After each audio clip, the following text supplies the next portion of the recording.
Hey, pseudonym. Welcome.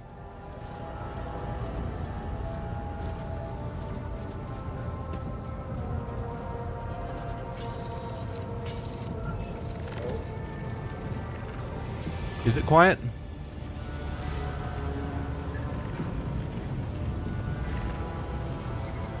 Hopefully you can hear everything. I don't think I've changed the audio in any way.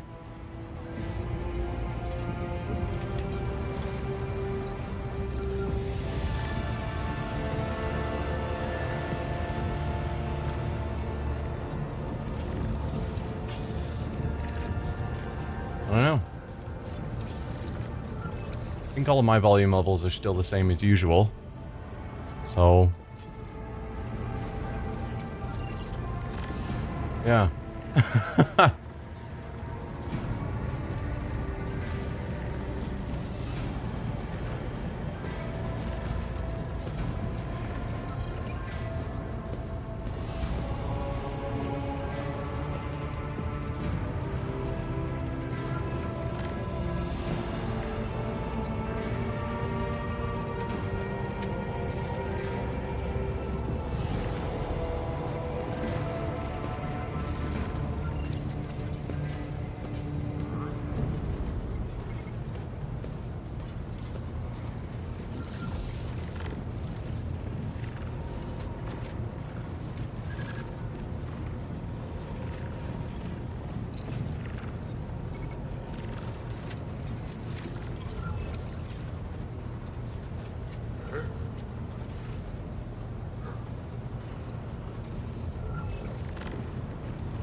Hello everyone, I'm the Nerdy Fool and welcome back to Rogue Trader.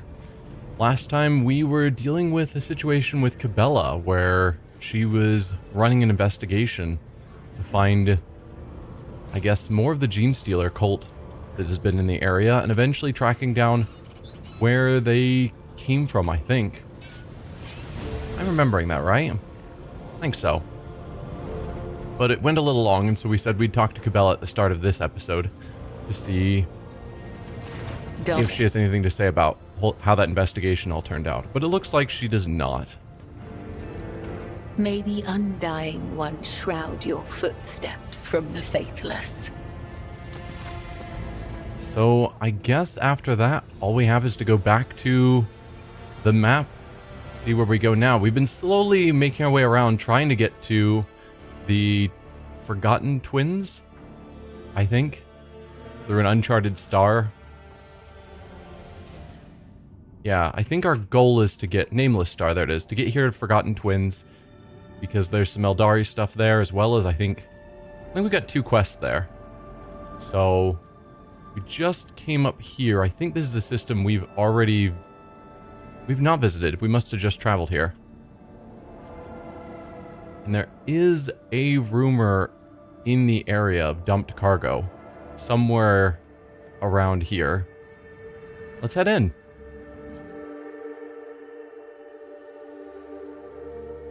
Silence of Mer Segret. We've got, looks like 4 planets to check out. Nothing really else in the system.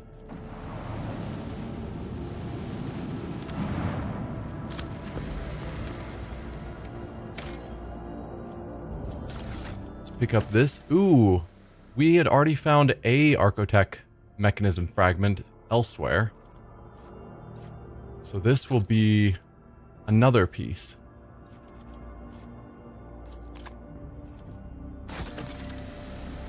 And then we've got 5 phlogiston, whatever that is. We don't have any yet, so I think it's probably a good idea. 5 is a reasonable number, so let's extract them. And at some point when we need them, we've got them. That's one planet down.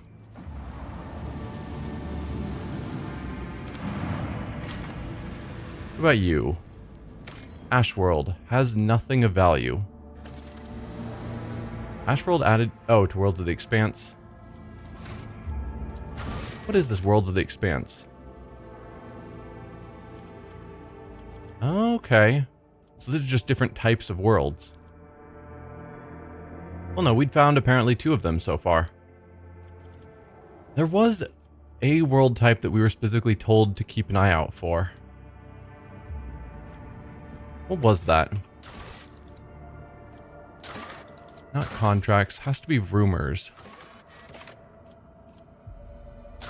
There was someone who told us they were specifically looking for burning worlds. They're willing to pay extra.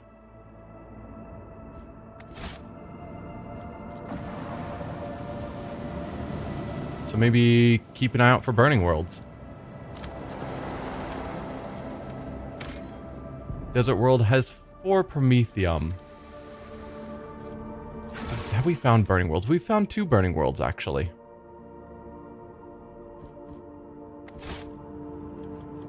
Do I want that Promethium? We already have 7 Promethium. This is only 4. 4 is a reasonable number. But I think we can come back for it. Is there any way for me to find worlds that I found Promethium on that I'm not yet extracting? Because it won't be colony management. Oh!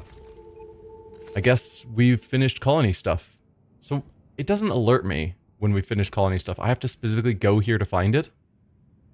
That's a bit tedious. Or maybe there was an alert somewhere that I just missed.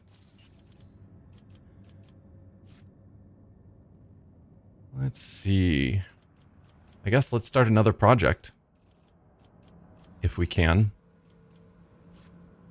We could do good tidings. Because the rest of these we haven't met the requirements, but we could do this. The Order of the Hammer has closely held an ambitious dream to erect a giant spire that will reach up to Foulstone's orbit. From there, a powerful Vox station will broadcast prayers and sermons to the entire planet, while the voice of the astropathic choir will carry the sacred words all across the Koronus Expanse. The good tidings will be heard throughout the Vox spectrum, rallying the Imperium subjects. That is a cool idea. Just a giant broadcasting tower that also broadcasts an astropathic choir of just prayers and sermons. Like, from a 40k perspective, that is awesome. It'll take us 2 phlogiston, which we just got, and then 2 adamantine, which we have a little of. It blocks the bonfires of righteousness. What is that? Because I don't want to block it if I would prefer to have this one. On Foulstone, the faithful are brimming with fanatical zeal. Their faith commands them to exterminate the subhumans, the mutants, and the weak of faith in their midst.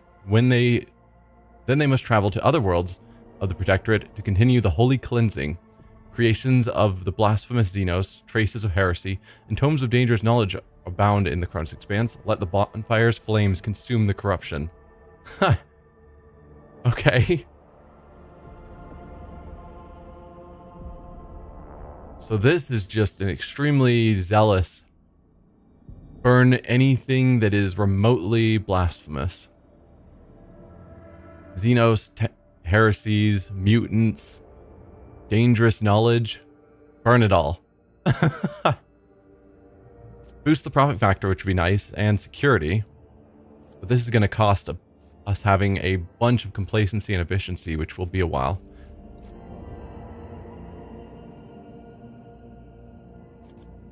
This would give us frequency of faith feature. All allies gain our dogmatic rank % bonus to critical hit chance.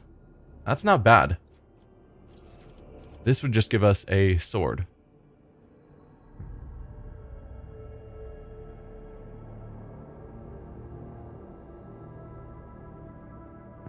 If the wielder kills an enemy with charge, this ability has no cooldown. What ability? This blade has been blessed by the preacher by the name of Himmelisk. While dispersing a crowd, an unmannerly warden swung it at the emperor's servant, only to receive an epiphany of faith, fall to his knees, and tearfully plead the prophet's forgiveness. The prophet was merciful to the warden and took the sword from his hand, promising that henceforth it would only strike at enemies of the faith. I'm assuming... No, I don't know what ability. Oh, charge itself is the ability we're talking about. If the wielder kills an enemy with charge, charge has no cooldown. So you could immediately charge again if you can just keep killing enemies. I think that's what it's saying, because charge normally doesn't have a cooldown. You can use it every turn. So it must be meaning that you can use it without a cooldown during the same turn, which would be cool. And it's a good sword. But I'm fine, I think, with good tidings. We don't need to go bonfires of righteousness. Particularly since we have a xenos in our crew. But this boosts complacency.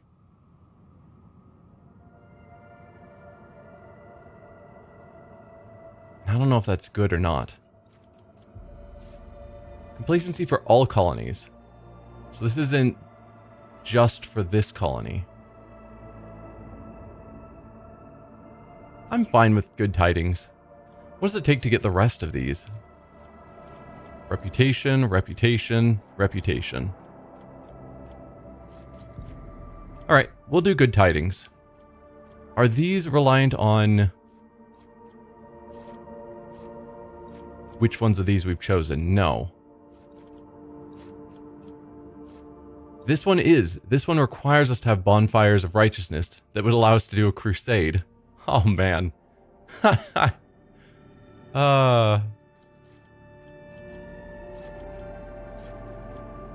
This one requires good tidings.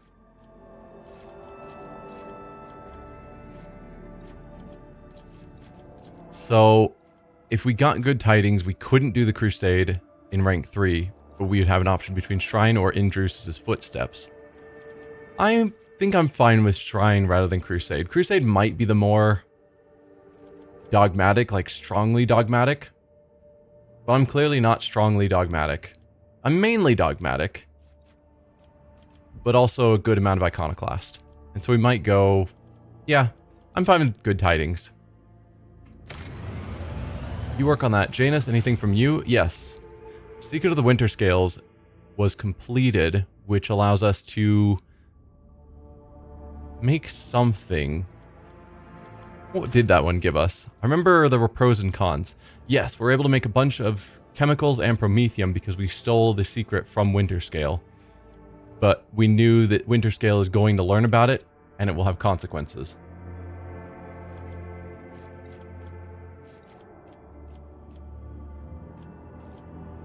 So we could go for Cure for Sloth.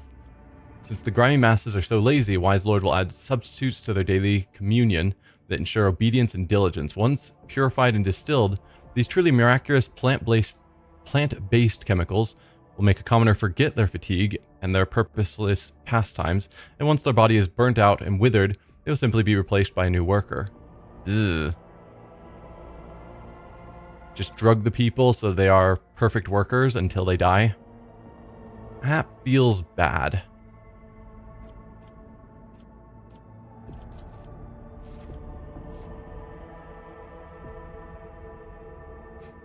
Basically, pseudonym, basically.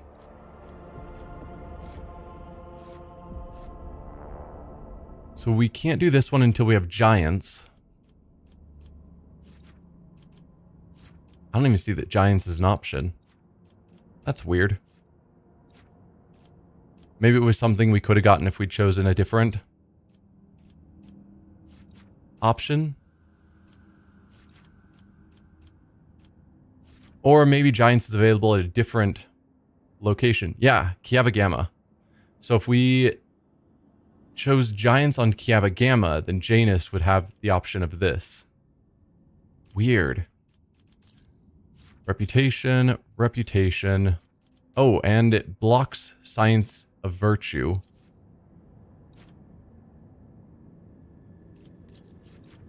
Science of Virtue blocks.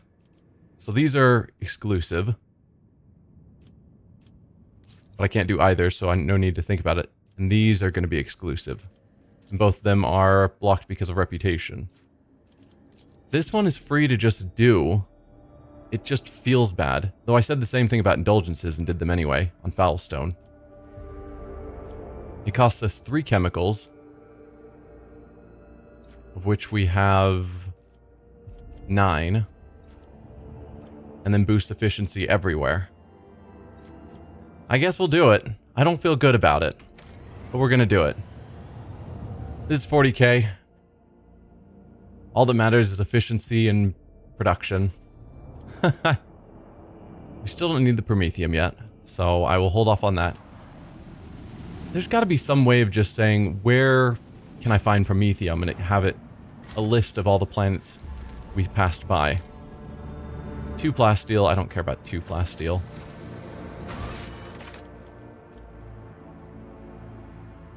So yeah, even here it doesn't show that there was plasteel found on this world. And you would think it would.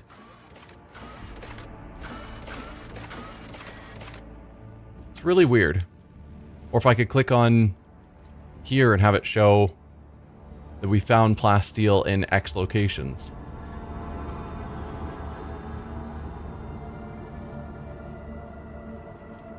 Let's go back out, I suppose. Because I hope I don't have to go all the way back through all these locations. Okay, we can see that there was plasteel here. There it is. So I can hover over and I can see Promethium and plasteel were found in this location, but not the amounts, but that I'm not currently mining them. I wish it also told me the amounts. But that's fine, I suppose. We'll consider this location finished and try and make our way here. Hopefully, charting a new route will find a route. It did. It's a dangerous route. But we can make that unsafe. We're slowly building up our navigator's insight, because we're not making them all safe. Although there is something to be said for making the routes that we use regularly safe. Maybe that has value, because it seems like however we change these routes, they stay. Like, it's... At first I assumed it would just be a one-time thing, like we are spending this currency, so for this one trip it's going to be safe, but then it goes back to being dangerous. But no, we are putting this currency into permanently making that a safer trip.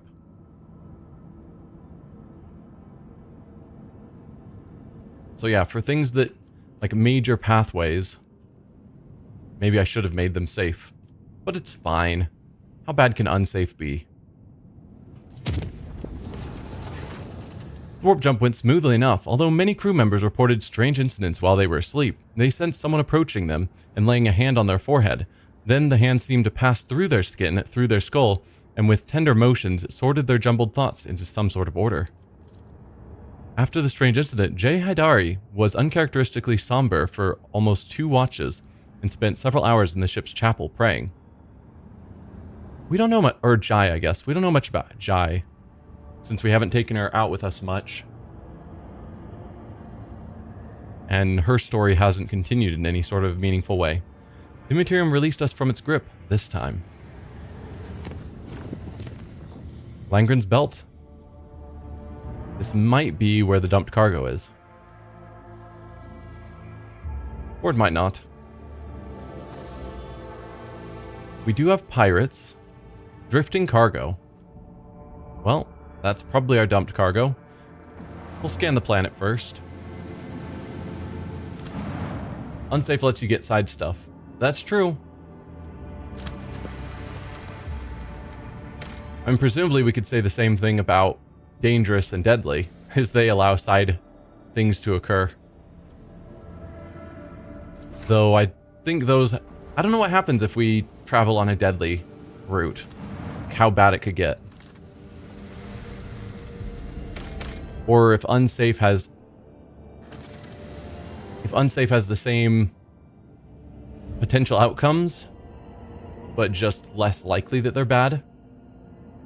Or if deadly and dangerous have worse outcomes that you know you're not going to get with unsafe. I guess, is it a percentage chance that certain things will happen? Or are there actually worse things that happen on the worse deadliness? Anyway, 6 plasteel seems like a good amount to actually mine it. Even though we've got tons of plasteel at this point. Have it over here to the drifting cargo. We found... which one of these is the one I'm looking at here? It's showing me... Oh, can be equipped. That must be the new one, the one on the right. Long-range broadside plasma macro cannons, which fire 3 shots, dealing 33 damage per shot. So currently we have 2 macro batteries that are doing 4 shots of 14 to 21, depending. 3 for 33 is certainly better than the 4 for 14. And long range also sounds cool. No, don't put that in cargo. So let's go to our ship. Here.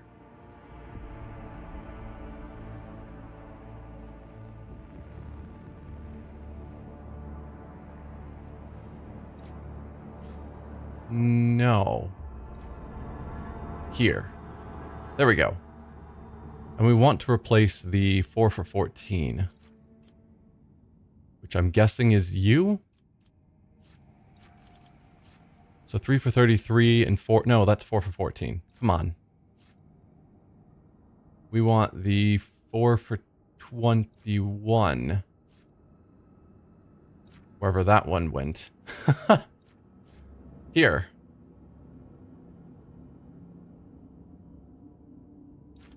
So that's the 4 for 14. We want to replace it with the 4 for 21. 4 for 21, 3 for 33. Perfect. It's not super clear when looking at this how they're connected there, but it's fine. We have 211 scrap. Do I want to upgrade anything? We could upgrade our RAM because we haven't yet. That only helps when we RAM. And we don't RAM much.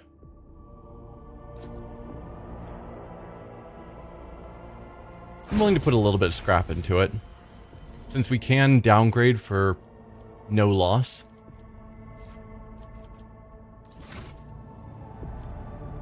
Alright, last planet to check out. And then we deal with pirates. We've got something to actually interact with. The cold windy planet is covered by a ranging sea of mustard gray grass, so tall it reaches an average human's waist. The monotony of the endless steppe is occasionally broken by chains of murky green lakes, but the Augur crew spots a far more interesting anomaly, a scar running several dozen kilometers deep, splitting the world's equator in two. After 2 exploration watches, the crew intercepts a faint signal coming from one of the labor settlements in the deep chasm. Due to the unstable connection, the foreman mistakes your vessel for a winter-scale ship. One was due to arrive 9 cycles ago. The foreman grimly reports over the weak channel that the adamantine ore deposits on the world are nearly depleted, and that the planet will be fully mined out in less than a decade. With some difficulty, he picks up enough words to understand that the ship in orbit belongs to another rogue trader house, then awkwardly apologizes and falls silent. At some point, the connection cuts off completely, and you leave the foreman and his prospectors to wait for their real master. Huh. I guess we missed out on an opportunity there. Because it didn't give us any sort of options. Maybe there was some sort of dice roll that would have changed things. I don't know. And yeah, 5 provisions, we'll extract those. We're getting down in extractiums. We only have 3 left. So at some point we're going to need to figure out how to get more of them. Or find a trader that we can buy more of them from. Alright. It's time to battle pirates, I guess. I mean, I could just upgrade the ram because it's a thing I can upgrade at no cost. But no. Let's just take them on. Drop down a quick save just to be sure. You sight a ship hovering over a void station. The vessel bears no identifying marks, but the landing craft swarming the station below makes the situation clear. Pirates have seized an Imperial outpost. The augurs detect that the pirate ship is warming up its engines, quickly reloading its cannons. It is preparing for battle. Attempt to hail the pirates or attack first or retreat.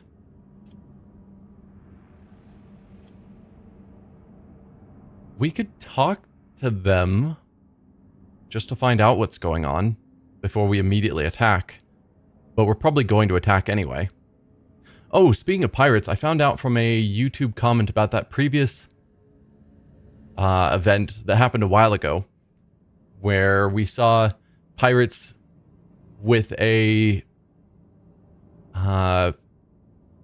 well-known ship from Footfall. And I took it to mean, based on the writing, that they were attacking that ship. And so I took out the pirates, and then the game was trying to get me to attack that remaining ship. And I was like, I'm not going to attack, you know, a merchant vessel. I'm not going to go into piracy. Apparently what the game intended and did not write well is that the ship had already been captured by pirates. And so we would have been basically killing the pirates and taking the treasure for ourselves that had already been pirated. But since it wasn't clear, I thought it was still owned by the merchants and let it run off. So, yeah. There's a note for anyone who remembers that event. Instead of responding to your hail, the ship fires a salvo and sets course towards you. Okay. Did we start out taking a hit from that? Or is that just flavor text? Here's me trying to be diplomatic, and they just shoot me. Come on. I lift up my voice in prayer for this vessel and its hollowed guns. We don't have a Master of Etherics? Odd. Okay, so there are 4 pirate ships.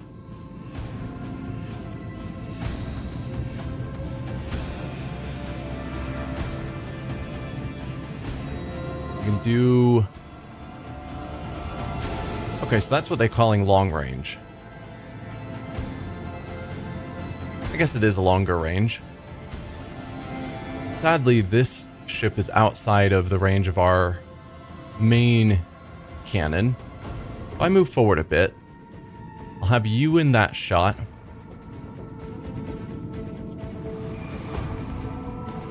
Now we're gonna have to go forward even farther to be able to shoot anyone else.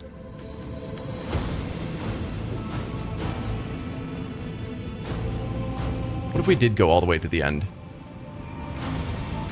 That actually drops him from being out of range of that. But we can blast you, you again, and you from there. So let's go forward just to here. We'll use our lance weapon.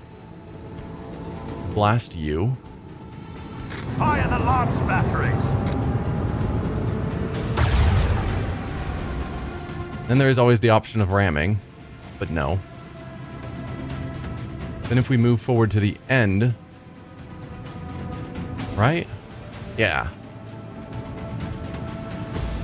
We can fire on you.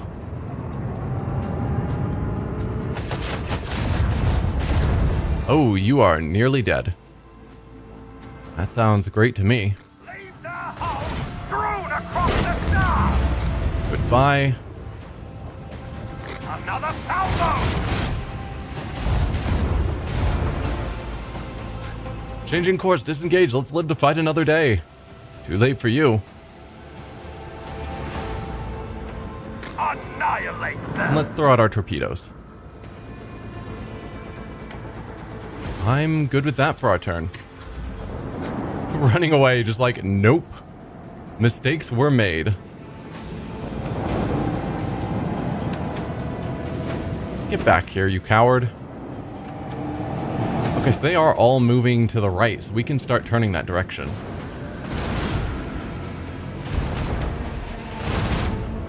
Oh, they're gonna take out my torpedoes. Shame. That one might actually escape. If I went here, out of curiosity... Okay, we could shoot them with our long-range gun. So we can take them out almost certainly.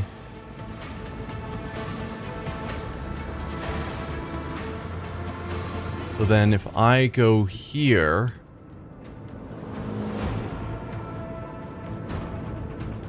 No, from there I can't actually hit you. If I go here, then I can hit them with this.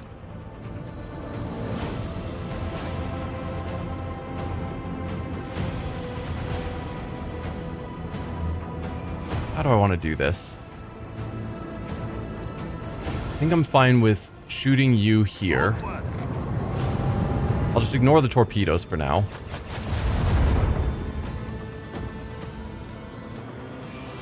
I could shoot you with this as well. Or save that for you. But no, I think we'll try and take out this ship. We did not take out the ship. Well, that is a shame. Oh, we can't actually hit you with this from there. If I went here, then I could. But does that prevent me from carrying on to here? No, that's following that path. Oh, nope, that... Because we want to get to here so that they're within range so we can finish them off. But then I can't hit you. Oh no, I can hit you from where I am right now. Perfect. Perfect, perfect. Another salvo! We don't need to move for that. Ah. Even better, you're down. Then we move here. Then I can finish you off. Almost certainly, 90% chance. This one's going down. And I doubt their torpedoes... You lived. Well, that's just disappointing.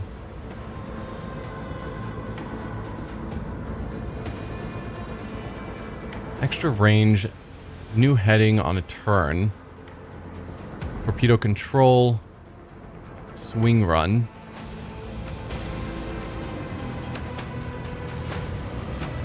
Okay, just need to keep in mind those abilities. They both lived. That's disappointing. I doubt the torpedoes can turn sharp enough that I'm in danger, but I guess we'll see. Yeah, that pirate is just trying to get out of here as fast as they can.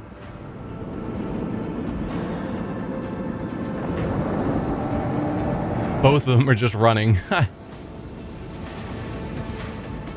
Unfortunate. We're not probably going to be able to kill both of them.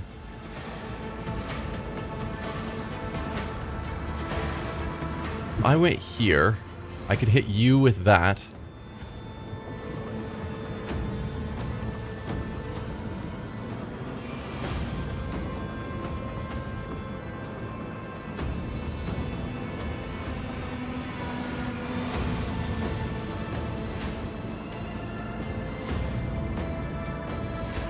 Part of me wants to try and do the swing run.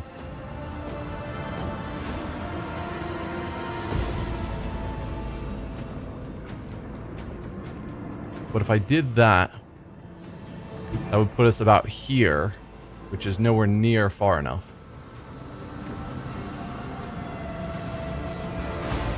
What is your effect you have? Disengaging. So You're just trying to run. What about you? You are not... Nope, you're also disengaging.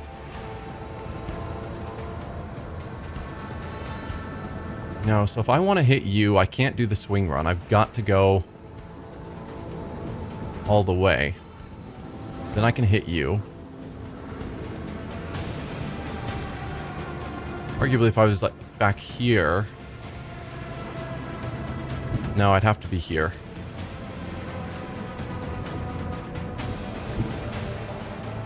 Yeah. Kind of have to go there. From where I am right now, I can hit the torpedoes.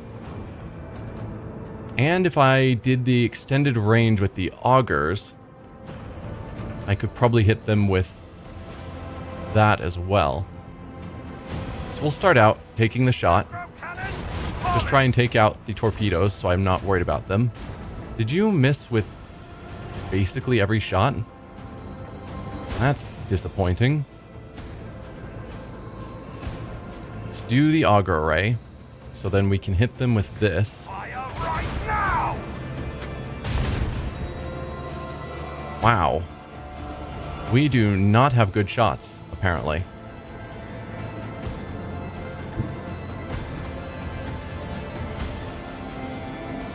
I guess technically from here we hit, because there's that slight bit that juts out. Hopefully this time we kill them, because last time it seemed to do basically no damage. There you go.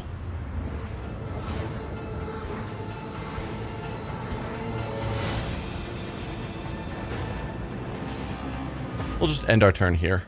I don't need to move farther. That gets me farther away from where I'm supposed to be. Torpedoes might actually be able to turn around and get us.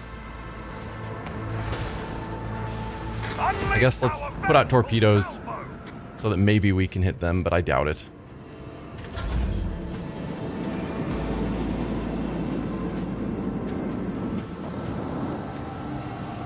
Yeah, and they're just running.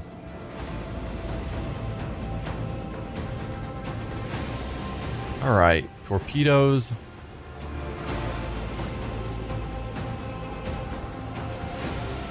Let's get you here.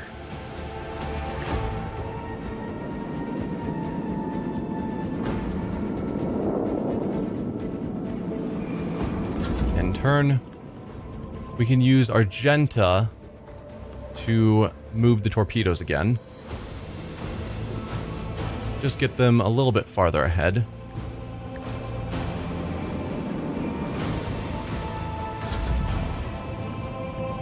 And then, if we did new heading, it means we can turn farther. Which is probably better than swing run.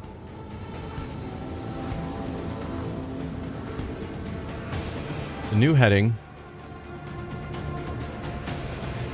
If we went here, I'm sure we don't have anywhere near enough range, and we don't. That's probably our best bet. Just to try and take out these pirates.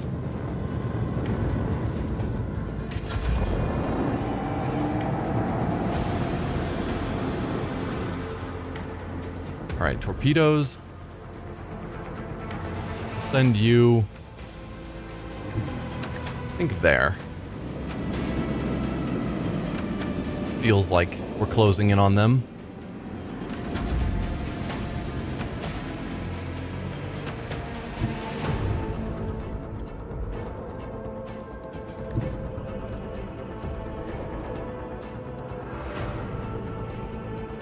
Any other abilities I can use that would help? No, the ram doesn't actually move us further forward. I mean, technically it looks like it does.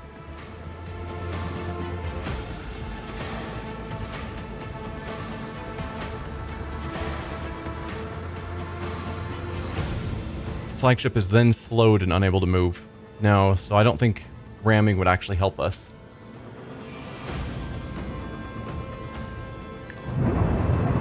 I was hoping it'd be like charge where you can move and then charge after with our melee characters, but no. Come on, stop running.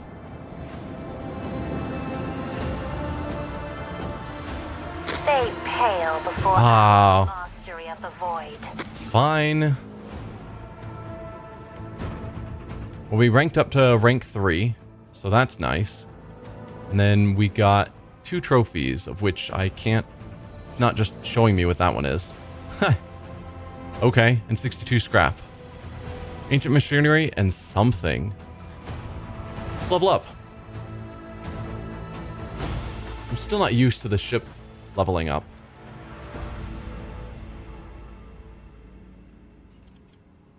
So... reloads all macro cannons that were fired during the acceleration phase. Okay, so yeah, you got those 3 different ship movement ranges. So acceleration phase is that first one. So if we fired macro cannons during that acceleration phase, which we do on occasion, then this would allow us to immediately get those guns back so that we can fire them again later on. That's cool. Allows the use of both abilities of one selected post for one turn. We don't have multiple abilities on a post yet.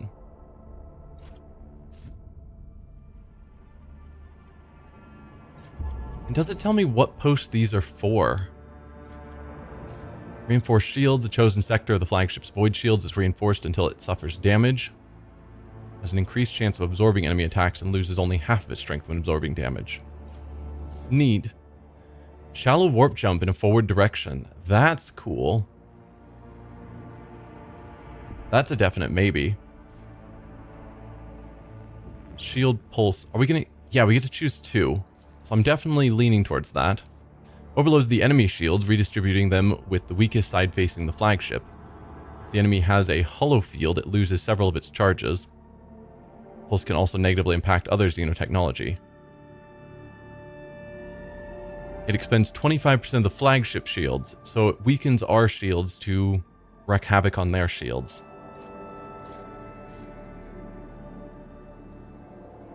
Fires up its maneuvering thrusters and slides a short distance to one side.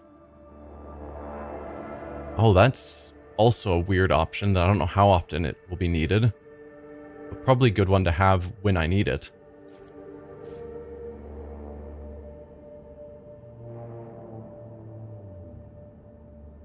Let's see. Flagship's augers scan an enemy ship to highlight its weak points. All damage dealt to a weak point is increased by 30%. Only one weak point can be highlighted at a time.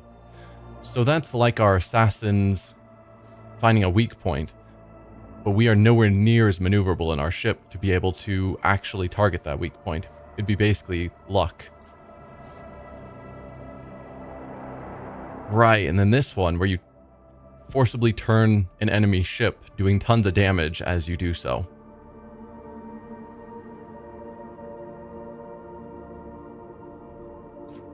I like both of these, the shallow jump and the warp wave, but strafe also feels like it'll be useful on occasion.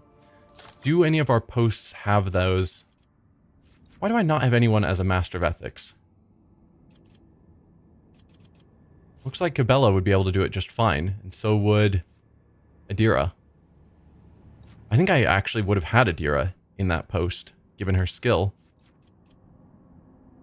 Although... Irliet, that's her name, is better at it. We've got you as the Supreme Commander currently, and I think that is still wise.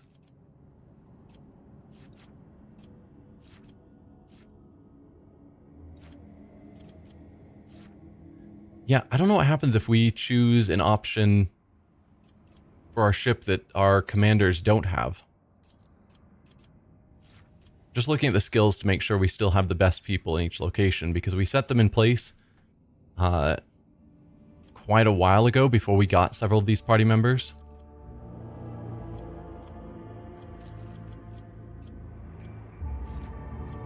I think we're gonna go with Irliet in that post, which means Arc Augury, which we already have, will now do better at. That doesn't appear to be one we can upgrade. We don't actually have a warp channeler ability, but it looks like the warp wave and or shallow jump are warp abilities. How do we get those on our commander so that as warp channeler we have them? Because if I chose them, say shallow jump, I guess warp channeler, I'm at 84. Next best would be Adira. She's got warp wave. Would I want to replace myself with Adira? Let's grab warp wave. I like the idea of it. Oh, we won't be able to see until we grab both of them, because it doesn't show up here yet, because we haven't actually finished the upgrade. You here had the arc augury, not the vulnerability scan. Right. Still trying to understand the ship mechanics. I'm going to grab both of these just to see how it works out. So we now know, oh, it just immediately puts it there. I thought that was based upon what our commanders have. Your ship has reached a new level. You can open the void ship management screen from the panel on the right by pressing V. One of the tabs you can improve the abilities and upgrades you've already have or choose new ones. Yeah, why are you telling me how to level up a ship right when I finish leveling up my ship for the second time?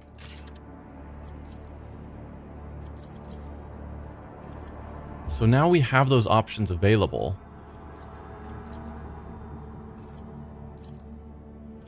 But when I look at my picture, I don't have it. So maybe that's the difference, is abilities that we can upgrade are because those people have them. So torpedo control we couldn't upgrade because Argenta doesn't have torpedo control. If we threw Jai in there, say, then we could upgrade it. So we're not necessarily upgrading the ship's usage of this ability, we're upgrading the commander's use of the ability.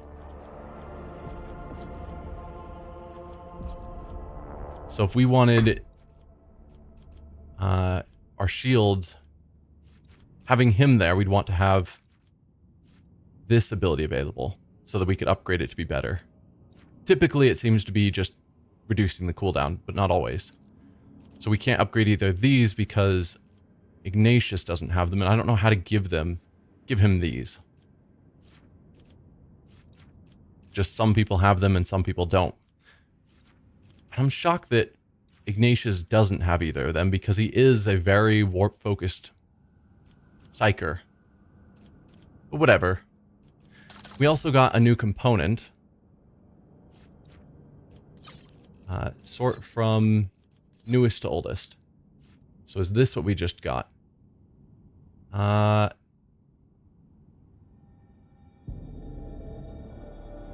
think it is experience, battle, and use. Yeah.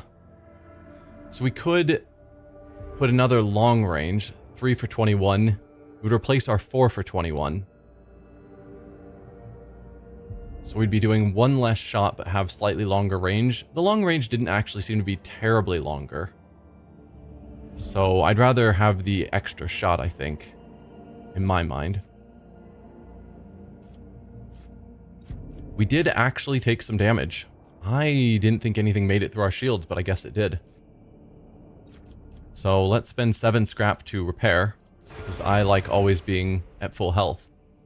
Or maybe we gained health from leveling up, but it counts as unrepaired. I don't know. But we could upgrade our hull again, because we have quite a bit of scrap once again. I'm fine with that. Since we can downgrade it and get all of our scrap back, then why not? Okay, that's all out of the way. Let's go to this plundered void station. Oh, we actually have to go on board. Alright then.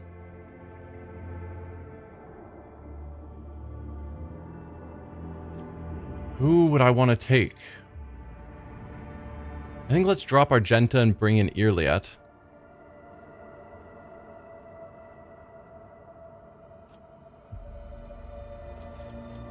I think that's fine. We could put Heinrichs in, but I'm fine with leaving Abelard.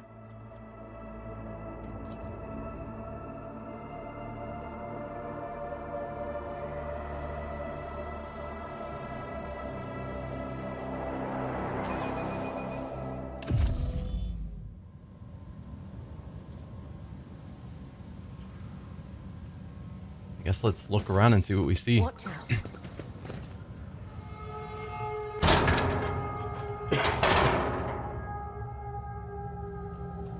Alright, we have a route we can go up here to get somewhere. A hidden path. I guess take the hidden path before we go forward on what's probably the main path. Compared to naval service, that was barely a challenge.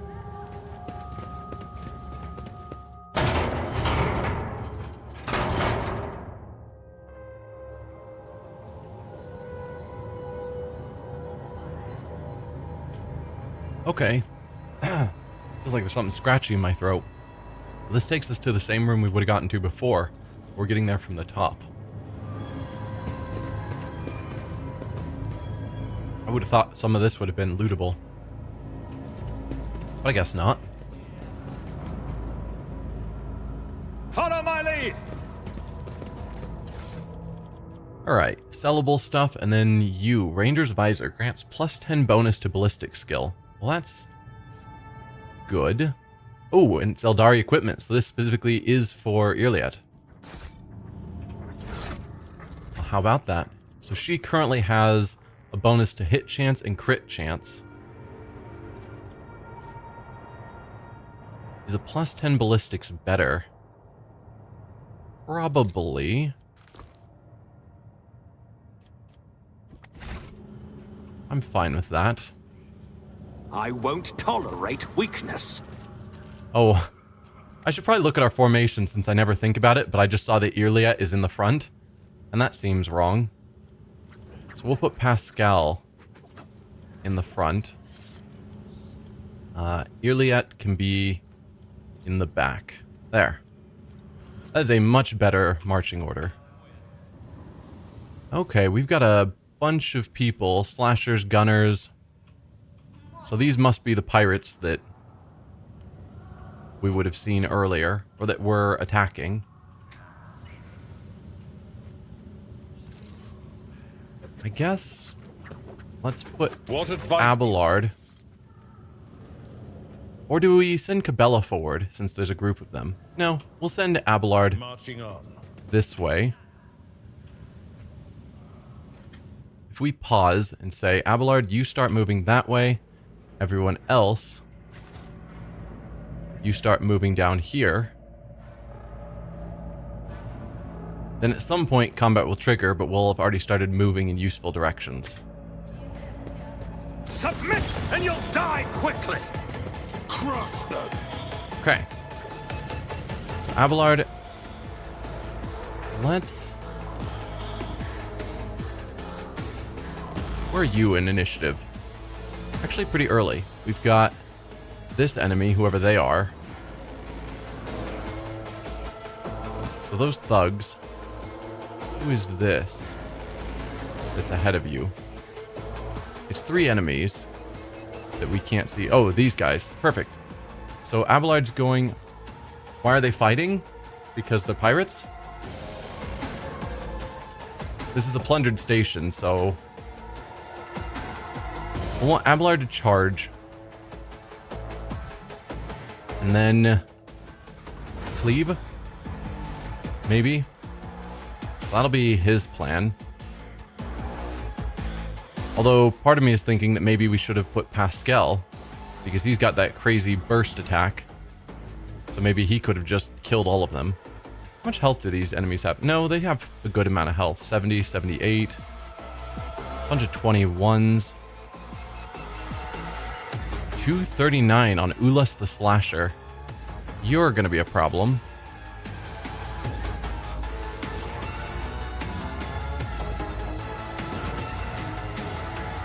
Let's just put Pascal forward but in cover. And Cabela... Start moving. I don't know. Then for our ranged characters,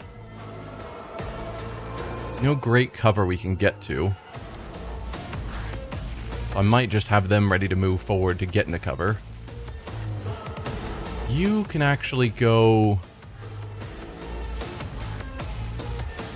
here and have reasonable cover.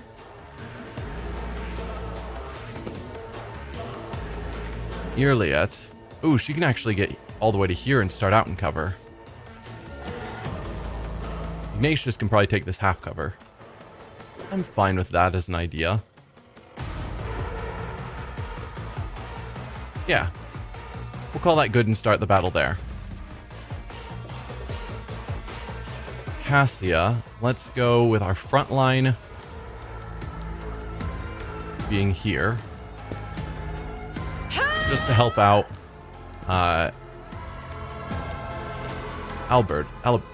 Abelard. There we go.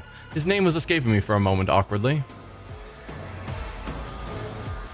Then we want to cover those locations. I'm not accustomed to being ordered Help around. Irliet and Ignatius. Then you can give yourself some cover up here. So that'll help with dodge and whatnot. Then, as usual, we'll start out with bring it down on Ignatius, just to give him a bit of a boost to start out with. Already done.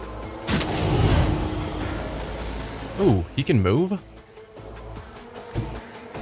Not quite. I mean, I still probably should have him start moving. And then orchestrate flames on himself. Must have been a recent upgrade for her that gives movement on bring it down. Or something. That's his turn. And I'm thinking something like Point of Curiosity because there are so many enemies around that she can hit a ton of them.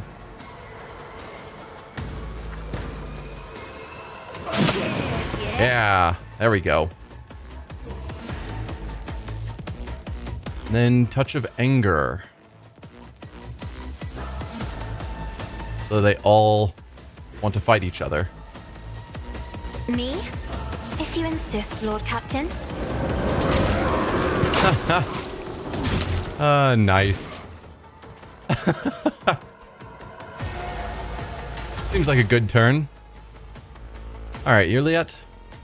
What do we do with you? I don't think any of these people are terribly scary. We've got Ulas the Slasher, who's a 4. We've got Remy the Lead Rain somewhere. Up here. And Gil the Psycho. Who's Gil the Psycho?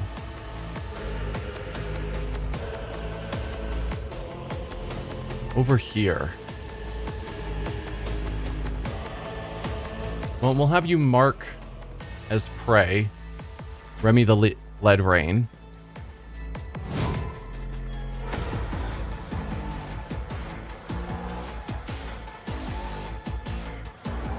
We'll do perfect spot because you're in cover and unlikely to move. So you get bonuses as long as you stay there.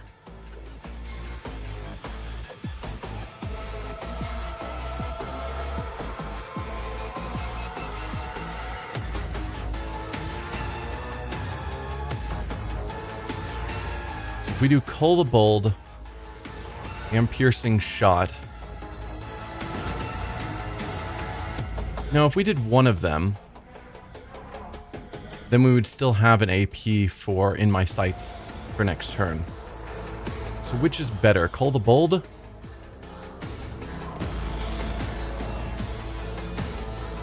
think we'll do Piercing Shot. I am not your xenos pet, monkey. Then have you take a shot here. Should be a crit because of that.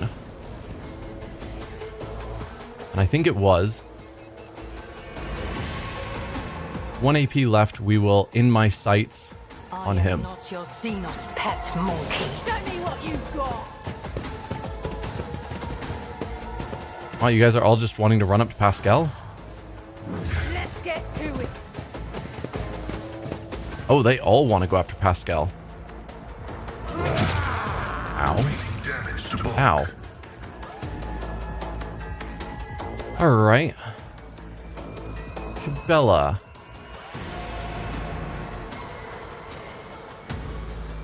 You've got Brutal Strike, which can probably take out all of them. Or we could do Blade Dance.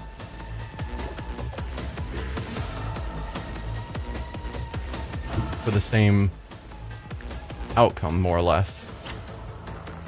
So Blade Dance would do 8 to 12 damage each, which would not kill them. Brutal Strike would possibly kill them. But Brutal Strike would remove all of our actions and movement. I think we can still Blade Dance after, right? Yeah. I think so. The shadow. Perfect. One dead. We can still Blade Dance. I shall not fail. Ha! Death is a blessing. Okay, so she got them all killed. She's got tons of, well, 4 Death from Aboves available now.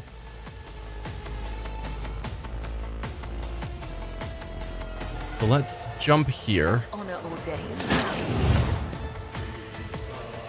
And then jump here. As the tenets demand. Brings me no pleasure. Does this hit allies? All adjacent enemies? No, so she's not going to hit Pascal if I jump again.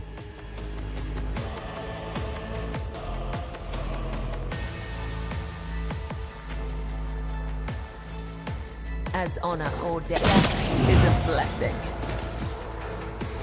Okay.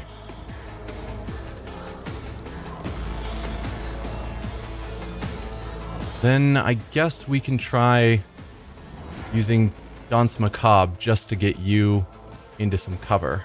I shall not fail. Call that a day. Abelard, give me a charge, please. I will do my duty. Perfect. Then let's go with a cleave. Swing, I guess. Indeed. Gray hair, sure hand. Guess I probably should have used some of these other options, but instead we'll just endure.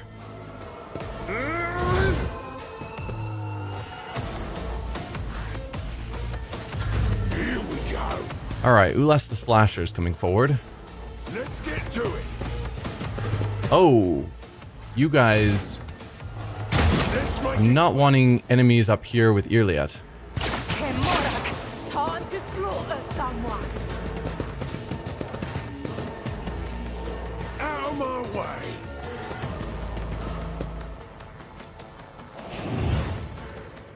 Let's get to it. Yeah. Let's get to it.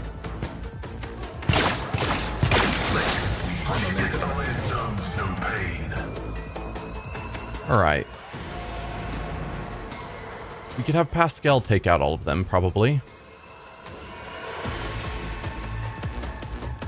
I want to make sure I don't accidentally hit Irliet. But if we moved him, say, here... doesn't guarantee their death, sadly. Is there anything I could do that would?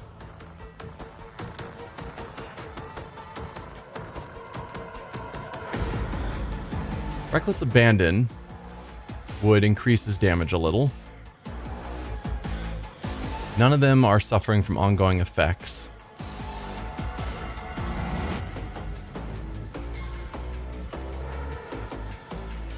We could do Machine Spirit Communion. It's just a minor boost. Explore Cousteau 1 route. Forward. Go with that. Who lives in this case? The two on the edges. You're already injured? Yeah, that's why you survive. If we did a analyze enemies on that one, he'll take more damage.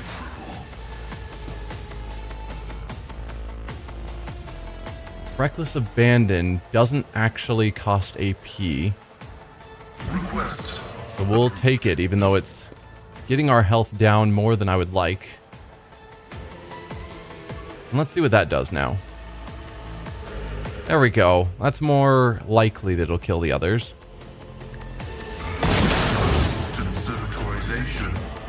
Perfect. Now, getting someone to heal him would be beneficial.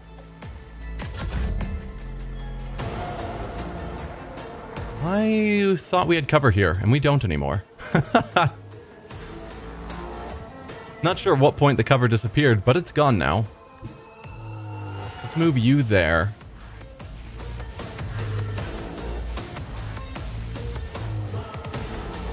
I could do a lot of damage to you. We've got a dead T-posing enemy. It's been a while since I've seen one of them.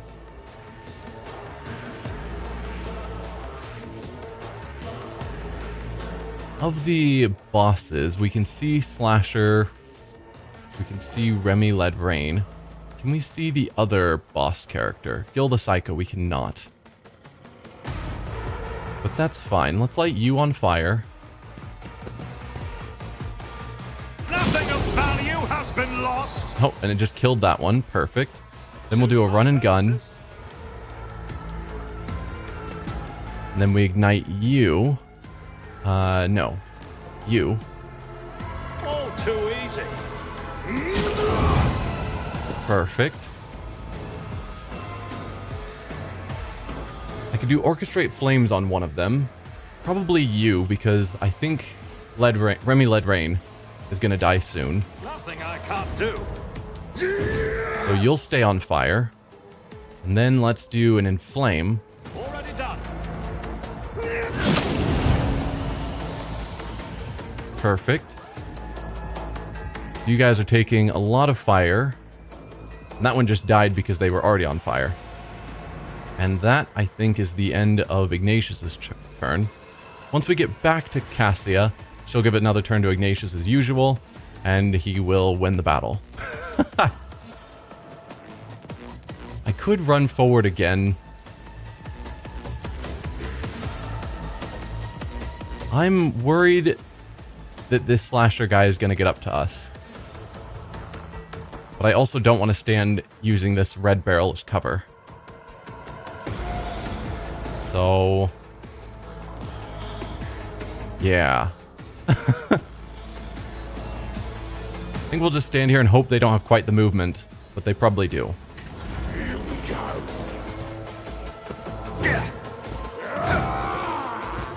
Let's get to it. Alright.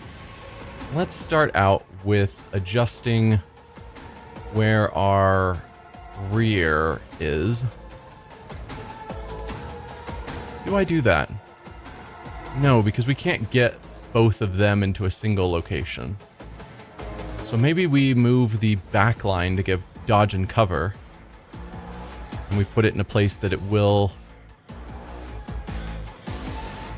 give Ignatius bonuses. Isn't It this a removes job the cover for from her, us? but no one's attacking her, so it's probably fine. Then Finest Hour on Ignatius. I'll show you Let's why see what he can do. navigators are feared.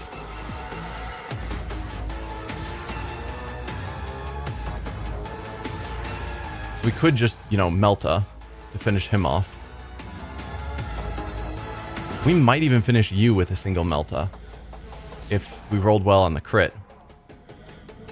That's extremely tempting because we don't need to light you on fire. Let's go for it. Go for a Melta there. Didn't quite kill, unfortunately. Like, I could help out with these fights. Just not certain Abelard needs the help.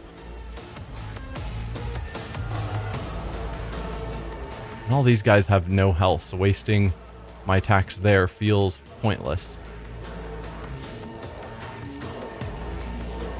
Maybe I do just keep focusing on this one. And you. And then we can have all of our focus on fighting them as they come up, because you'll be dead as soon as we get to Irliet's turn. So we'll take you out, Slasher. Suits my purposes. Opposing me was your biggest mistake. Oh, we are almost back to high momentum. Nothing of value has been. There we are.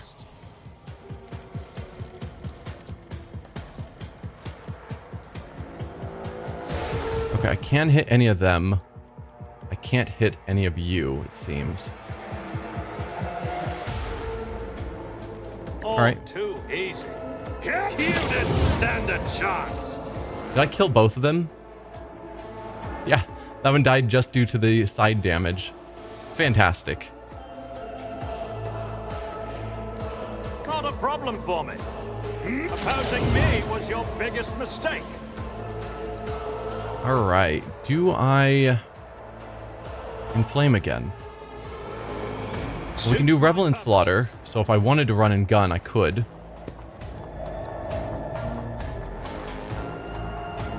Sure, we'll do another inflame. Already done.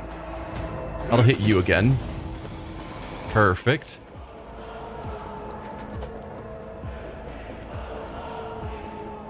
I guess that wasted her prepared shot. We'll move here into this full cover. Seems like a good option. Means we're stepping out of the defensive spot, but that's fine. Can we now see the other boss that was over here, whoever you are? Yeah, Gil the Psycho. Let's light you on fire. That did basically nothing. Burning for 0.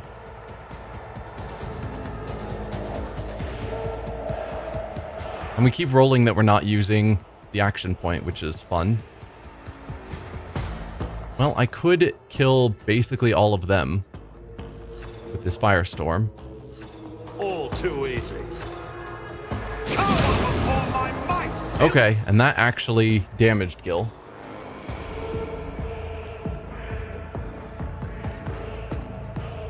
Let's orchestrate flame so you stay on fire for your 0 damage.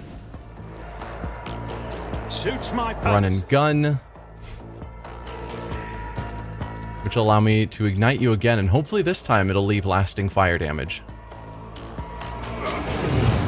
Still 0. I don't know what's up with that.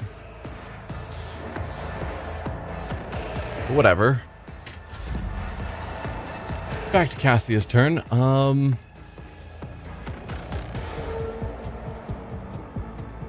Am I gonna move you, Irliet, or do we leave you where you are? I don't know. Because I could move the crit bonus, say here, and then Irliet could get a bonus, or here. Is there cover somewhere around there? I don't know, probably here. We're gonna try and move. There's no way Irliet can move that far. Still, it feels like a better location to work towards. Me? If you insist, Lord Captain. We could do bring it down again on Ignatius. Alright, that's a little silly. Can you actually see people to do anything down here? No, they're too far away.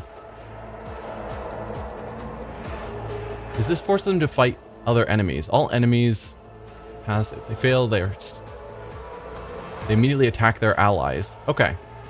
So this is specifically causing them to attack each other, not Abelard. Let's do the kill zone stratagem.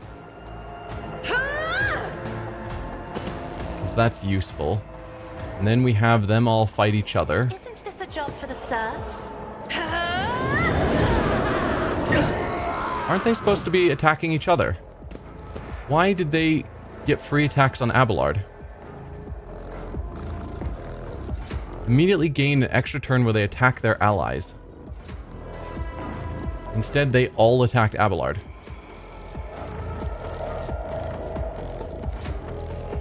Some about that didn't work as stated.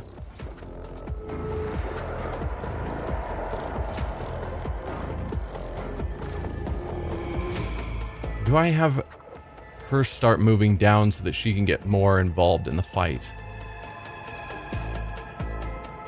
I don't think so. I think she's fine where she's at. We still have 2 more actions I can spend, which means I can give someone a turn.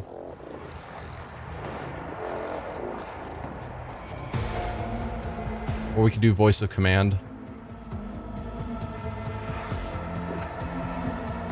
Probably bring it down, and it makes the most sense on Ignatius, as silly as it is to always Not a servitor. give him the free turns. That's showing it does 0 damage to him.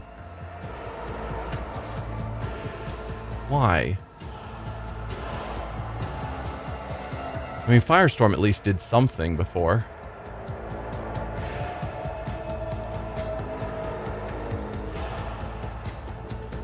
Alright, what if we pulled out the rifle that I never use? What can you do with that? Okay, that does damage.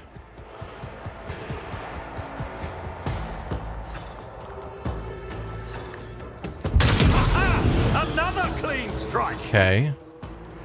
Oh, Nothing I can't let's do. Revel and Slaughter to give ourselves our bonuses. Which means I could do another run and gun. Ha! Already done. Another hit there. Okay, we can't do run and gun anymore. That's fine. Although I could do firearm mastery.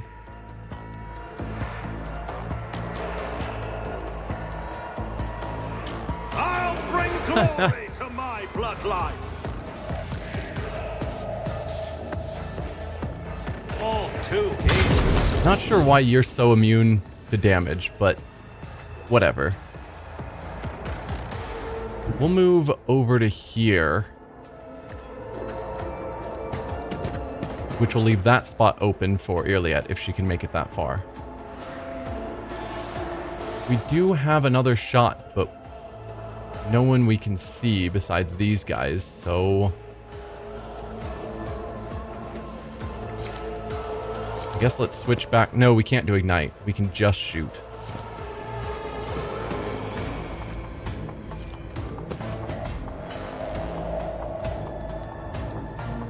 I guess go after him. Not a problem. Nothing of value has been lost. Oh, killed one and then the overpenetration hit the other. That feels good. Alright, then switch back to your staff so we're ready to do more psyker stuff. And your turn's over as well. You cannot make it all the way over there. That's fine, I suppose. And I'm sure you can't see any targets from here. No. There just isn't anyone. Somehow you can't even see these people from there. Oh, because of the boxes.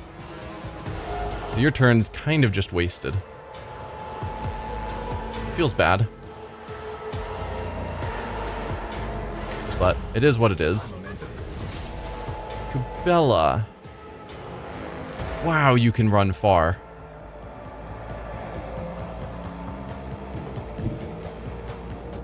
Alright, I can put you here.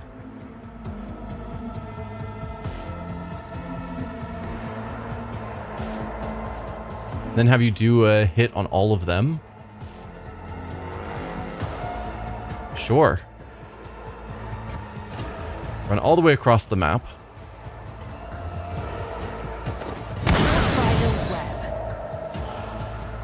Then we'll go with Blade Dance. As the tenants stand.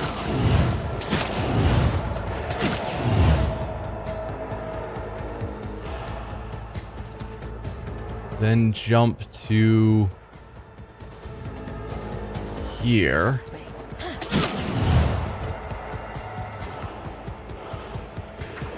could have her use her death waltz.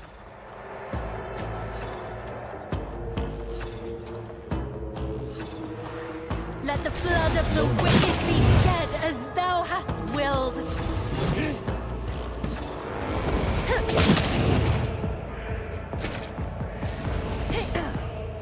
Perry, come on. The other There we side go. awaits. Where? Oh, the last enemy is the one that's by Abelard. Okay, we'll have you then As honor ordains. acrobatic artistry to get back to the rest of the fight where you started, because she ran really far away.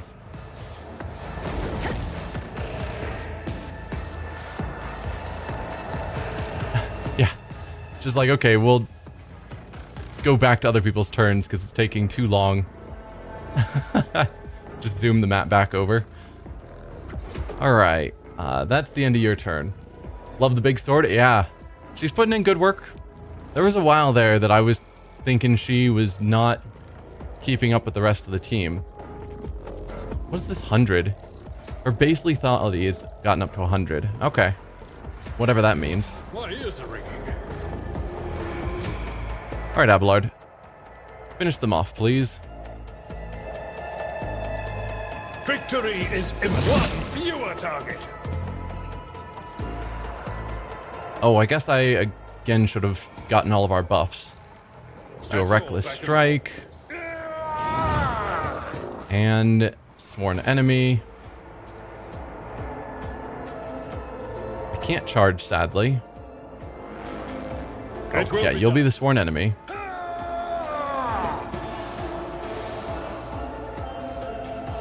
And then... Oh, he can't use his offhand anymore. Well, that's silly. Back and call. It's fine. Pascal, can you... No. You could get to here. And then take a shot. I mean, it's something.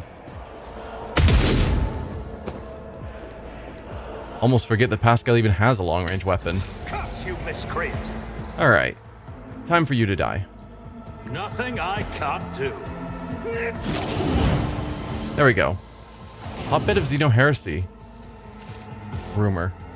Alright, pick the pocket of this guy who died standing up. Sure. Nullifying shotgun.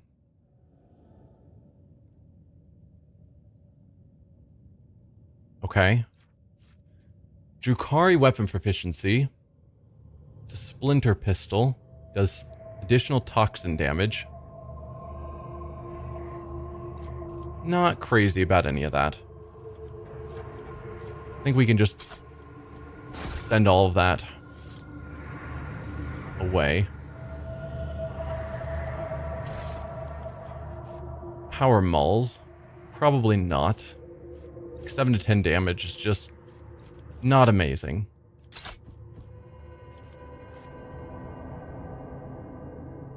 The power swing, though, to hit big area around you is cool.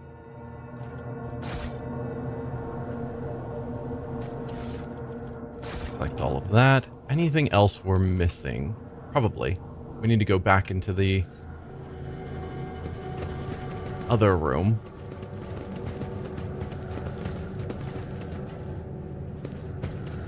Any more loot? Yes, Ulyss the Slasher's here. Drukhari Clave. Okay, so if we had an Eldari melee character, since the only Eldari we can get is her, she's clearly not designed to be a melee character, it seems odd. Unless our human characters could theoretically take Drukhari weapon proficiency, but I doubt it.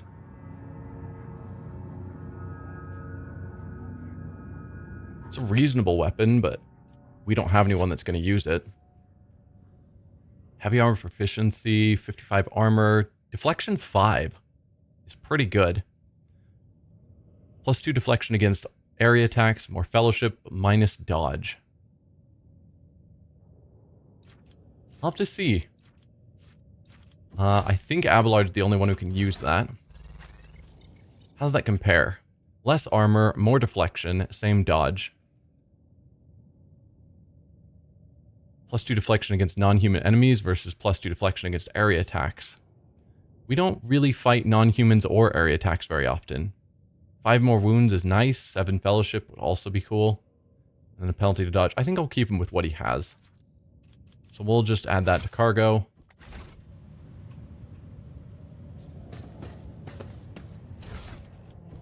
Collect all of that.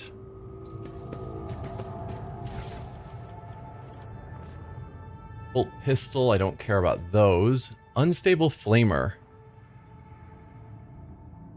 So this is a kind of medium length flamer. Because I think we had a heavy flamer that we found that was like a lot longer range, but it had a strength penalty that we couldn't, like a strength requirement that we couldn't meet.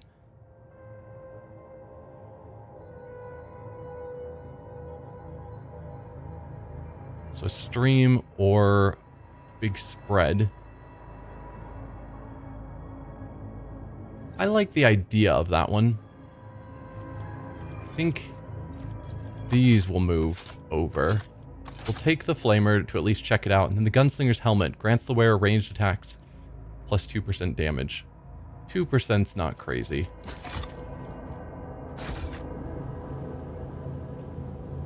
It's about time. Anything else to check out? This ocular implant was a worthwhile investment. Apparently it was.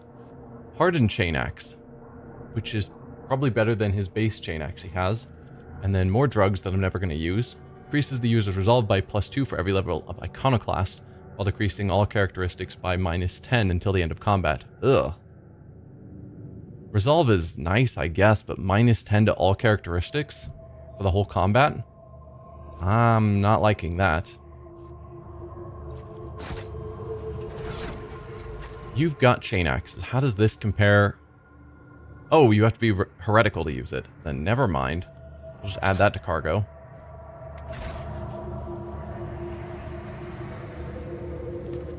So we definitely don't have anyone on our crew that is heretical. Multi-key, cool. We never use them. But we theoretically could if we found something Pascal couldn't open.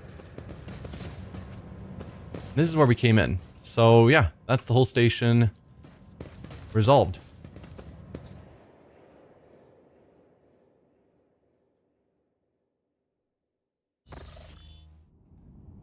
And I guess that's this whole region resolved.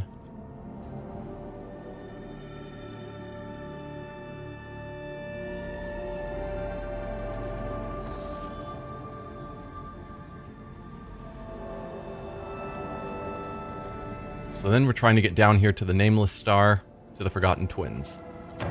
So let's see what routes we can find. Ooh, we could actually go directly to the Forgotten Twins. But we'll go to the Nameless Star first. I think that's fine. Unending War is the rumor. What is Unending War? In a region of the Nameless Stars lies a doomed world owned by Caligos Winterscale, one that is trapped in the agony of a centuries-long war. Well, that sounds fun. Lord Captain, your plan was a success. Our provocation against Nemesis and the killing of the traitor Adelbert has brought out all the rest of them. Mine forces have captured a number of suspicious individuals and beaten the truth out of them. That scum Nemesis wishes to avenge his mentor's death and plans to raid the ceremony of the officer's anointment. Since the impious Adelbert has turned out to be an apostate, it is the new confessor's duty to ensure that the officers retake their oath to the God Emperor. Traditionally, the ceremony is attended by the officers' families, and it is they who are the target of the mutineer. He wishes to slaughter all of the ship's elite in one fell swoop. I've ordered a trap to be set for Nemesis. Would you like to be personally involved in the operation? Absolutely. But what kind of trap? We'll replace the civilians with enforcers and their relatives of the appropriate age, dress them all in their formal clothes, and hide their weapons underneath. When Nemesis tries to strike, he will find only cruel disappointment for the last time in his worthless life. Wait, the appropriate age, are there going to be elderly and youths present? It is necessary for the sake of secrecy. Let me assure you, all of my people will gladly risk their families for the good of the von Valencius dynasty, without fear or hesitation. So we could just say detain him yourselves and I'll join you afterwards. No, we're definitely going to be there. I mean, for a rededication of everyone saying their oaths, it feels like a thing that we would naturally be there for anyway, even if it wasn't a trap. You hear a burst of interference followed by Cabela joining the channel. Dome Ignatius, the whispers of death are uttering the name of Nemesis ever more loudly. I must meet the enemy face to face. Oh, very well, we'll capture him together. You should stay out of this. No, we'll capture him together. So be it. Cabela's voice is quiet, yet somehow even more grim and ominous than usual. Okay, so it's us and Cabela. We'll put Argenta back, since this is, you know, dealing with religious-y things. Yeah. Like things that are focused around our worship of the God Emperor. It feels like Argenta should be on the team, but when we're just going into unknown places, Yrliet, I think, is a better combatant.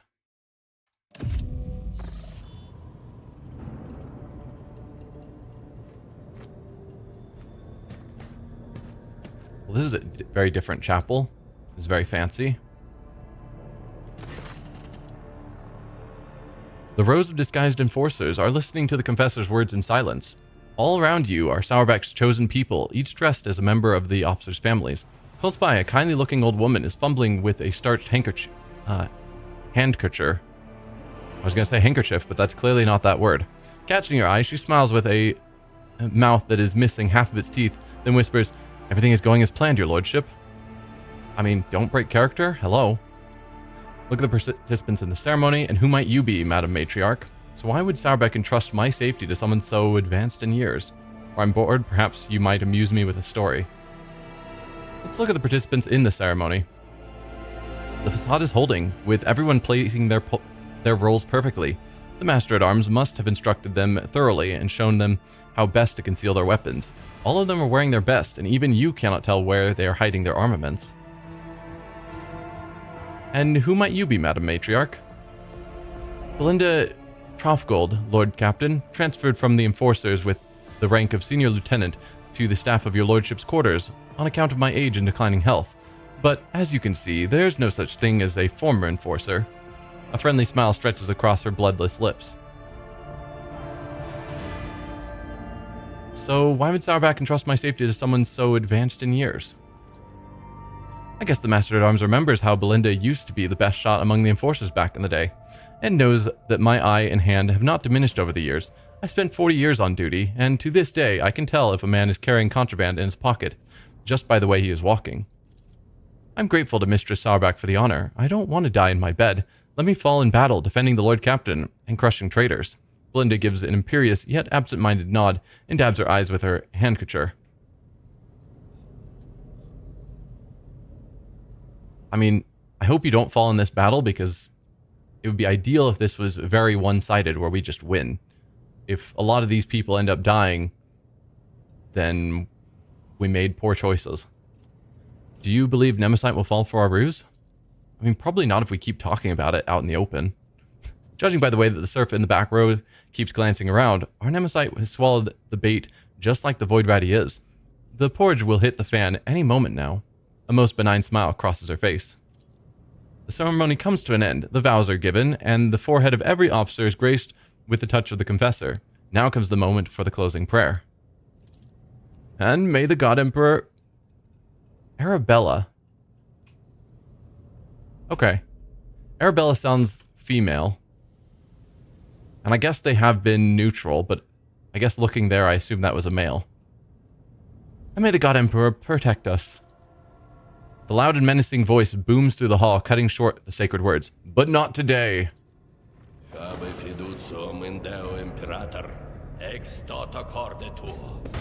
Also sounds very masculine for an Arabella.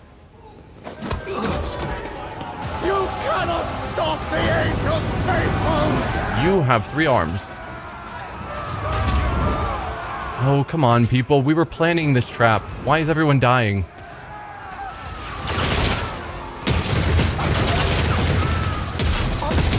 Defensive positions! Do not let a single one break through! heed your cries. How do you get so many people killed when we knew where and when they would attack and planned our own people for the trap? Come on. Who do I have on this crew? So these are all my allies. So they are all in front. Okay. Just was making sure we weren't surrounded. And then you must be Nemesite or Kellermorph. Anyone scary amongst them? 46.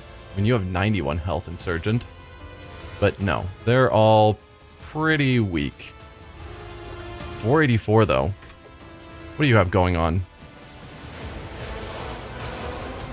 No deflection, that's nice. A little bit of armor, quite a bit of dodge. 3 guns. Whole bunch of unknown abilities. I don't understand all those question mark abilities. I don't remember seeing them early on when I was looking, and recently we keep seeing them.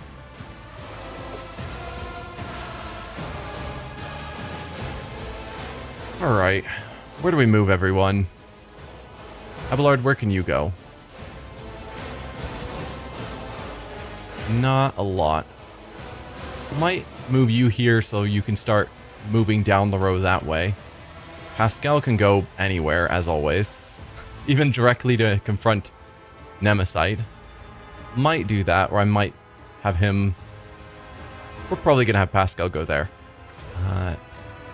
You... Probably have her move in this way and start taking them out. Or maybe take out this insurgent that's a bit more forward. And then for our ranged characters... I guess just go into cover.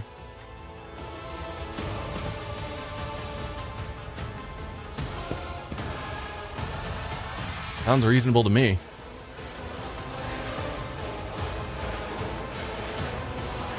Yeah. Let's start the battle. So we can set front line. Do we focus on Pascal and Nemesite? Or do we help Abelard? I don't know when everyone's going to move, so trying to guess where the battle is going to take place seems challenging. I think we will give Pascal the benefit. If you insist, Lord Captain. And then we will give ourselves the crit bonuses. Seems reasonable.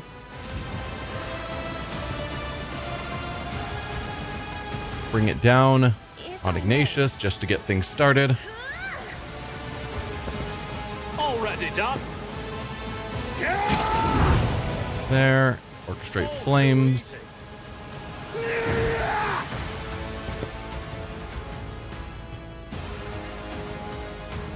You could actually run and gun right now, because one of those actions didn't cost us a point. So who do we want to light on fire? We could take on this insurgent who's kind of in the front, or we could... That does not do a ton of damage. Well, I guess it's doing a lot of damage. He just has way too much health. So maybe we start with lighting you on fire. Not a problem for me. There you go. How's that? 14 fire per turn is not as much as I would like, but we'll probably start doing in flames soon.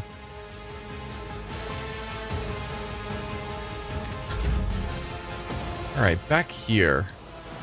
You could lidless stare and take on a whole bunch of them.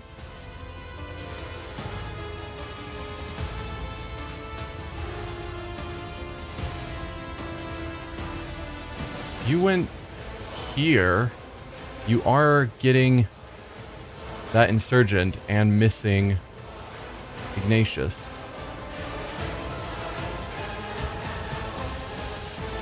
I'm quite surprised that is in fact hitting that insurgent. But I like that grouping. Me?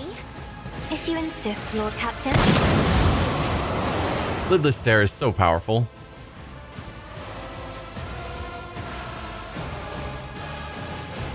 Point of curiosity.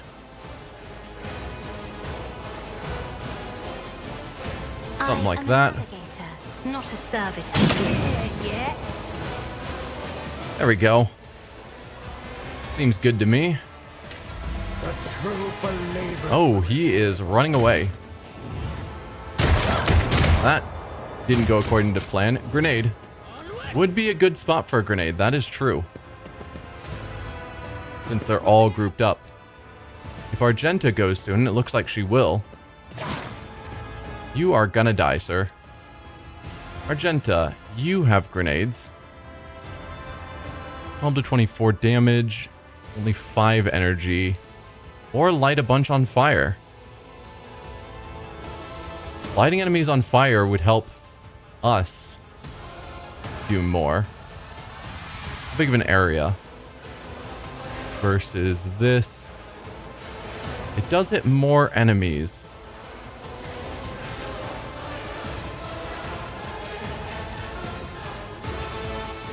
Because we could have her throw the frag grenade there and hit all of them. If we instead went with the fire grenade, it hits a bigger area. But unfortunately, it's just the same group. I think I like the frag grenade better, actually. No, we're missing one that we would hit with the fire. It's fine. Let's see what it does. We don't use grenades often enough, but that grouping is super good.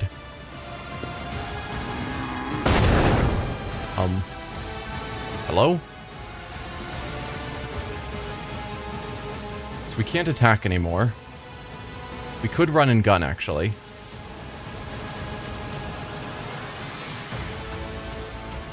If I did run and gun, what could I do? If we switched back to our bolter and just shot into the group, just make sure that's not going to hit Ignatius, and it's not.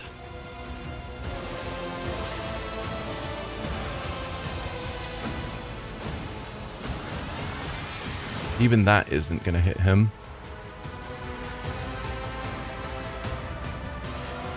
Probably there.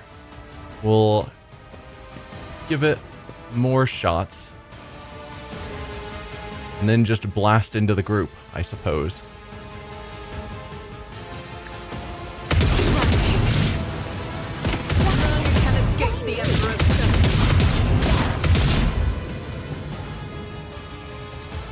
Seems good. Then do your Furious Recital. There we go. Could do Firearm Mastery. She would get 5 hand placed shots. How soon is it till Cassia's turn? Actually, pretty far. It keeps scrolling poorly. Pretty far. There's a good chance we will get our momentum back before then. So let's go Firearm Mastery.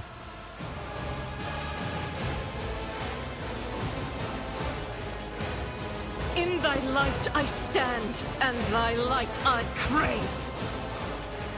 Okay.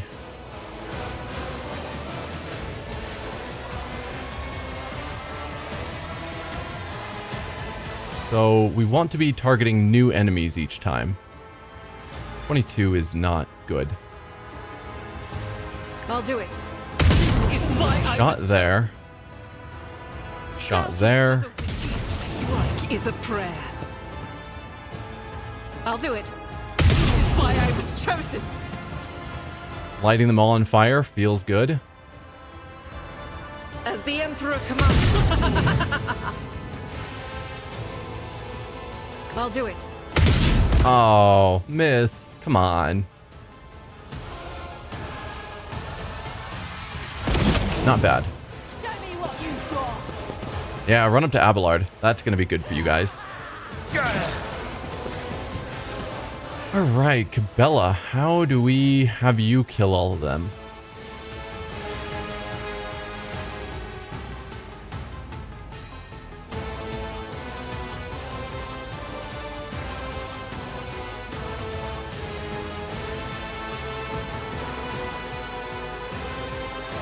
Because I could go here. And then... No. They're just far enough apart that we can't quite hit all of them. That's a shame.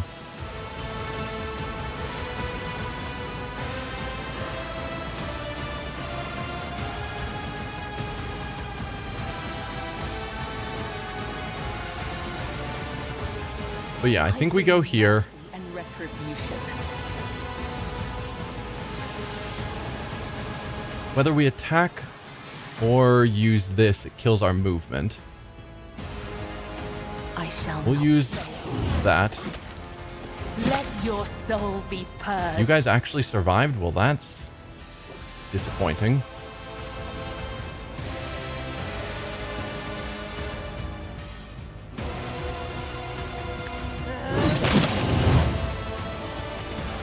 There's them down. I could do a jump just to kill you, but you're on fire and going to die automatically anyway. So we could jump over to here instead.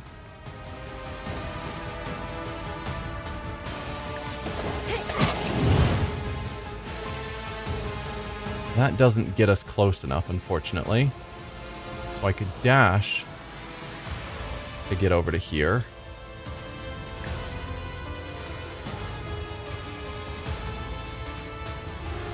Then another jump.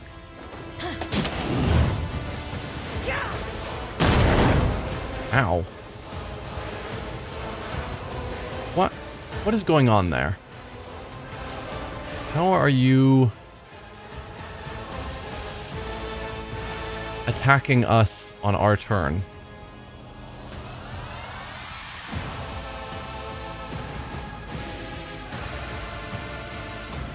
When this creature's wounds drop below 30%, they immediately attack their enemies with Physaline. On their next turns, all of the creatures perform subsequent attacks will also be with Physaline.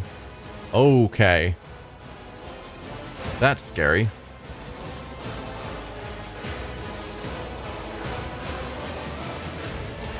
Let's do acrobatic artistry, which should slide her along and maybe kill all of them.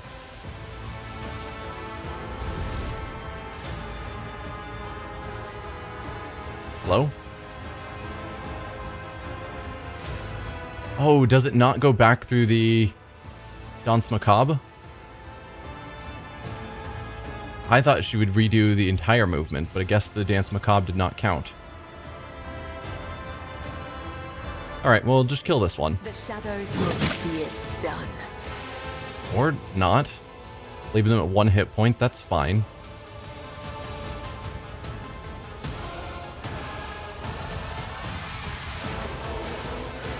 It's fine. That one will survive. The rest are all dead. Alright, we have taken some injuries, unfortunately. But basically everything is dead besides that Insurgent and Nemesis. We could hit Nemesis again. We could hit you again. Everyone's already burning, so maybe we start out with Inflame and see what happens. Except you're not burning by us, so if we hit you with Ignite first, you'd take a lot more burning damage from Inflame. Nothing I can't do. Yeah. Opposing me. Well, Your biggest mistake. that, sure. You will not take more damage from Inflame because you're dead. Already done. Escape the Emperor's These judgment. flashes are choking me. Oh, right. Cassia took a bit of damage there, and she's going to start taking a lot more. That's not as ideal. Oh, forgot about you guys.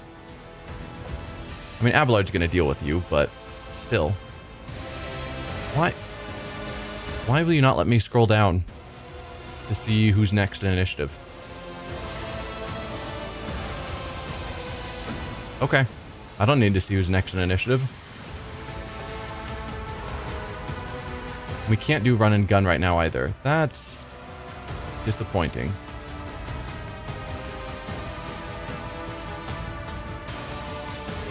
just orchestrate flames. I guess we'll use it on you because I don't think we have yet. And go here into cover, I suppose. What is that symbol for?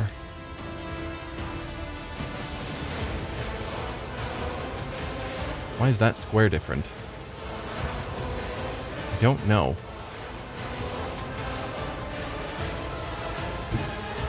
We'll go there.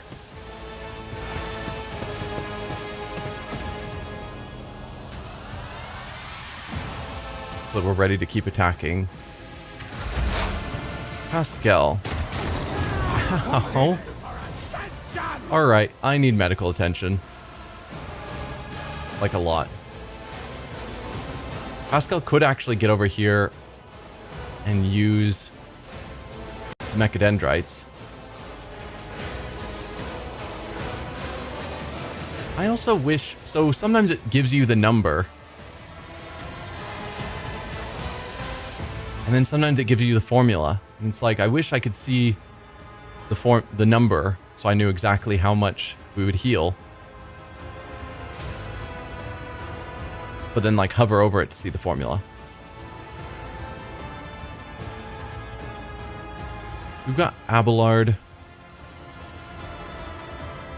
Argenta is still a ways out. She's going to be our main healer. Cabela could also do it. But we need to heal Cassia and Ignatius before their next turns. Oh, Cassia is... No, she doesn't need to be healed. She's got enough health to withstand burning a few turns. Okay. I don't know why I thought she was lower than she is. Ignatius is the real problem.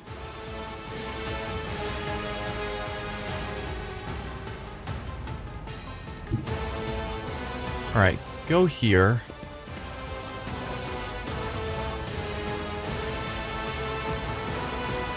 We could do Reckless Abandon.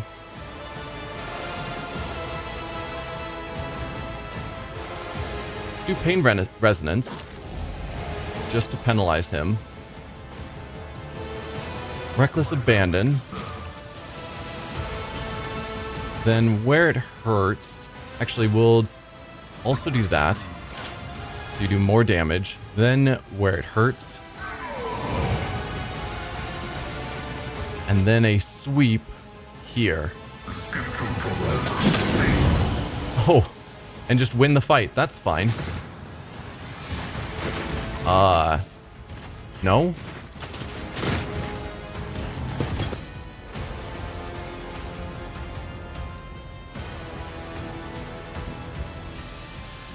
So he probably triggered that at half health. Not... Okay.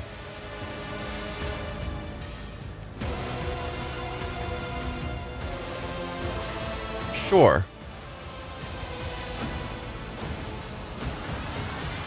I guess we'll just end your turn there.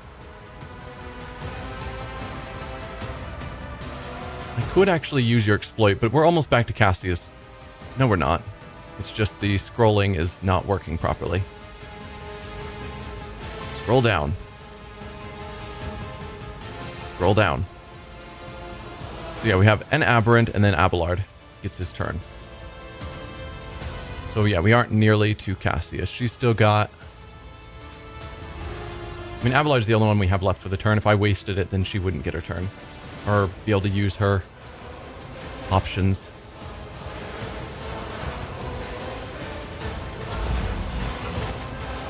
Alright. Sure, Aberrant that popped out of nowhere. Abelard cannot get to Ignatius. He might be able to with a charge, actually.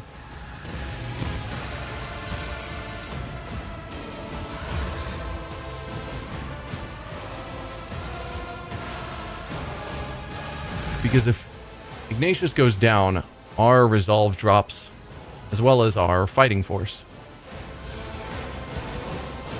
So let's... If I moved you here, and then I said to charge... I want to make sure I don't accidentally attack Ignatius. We've done that before.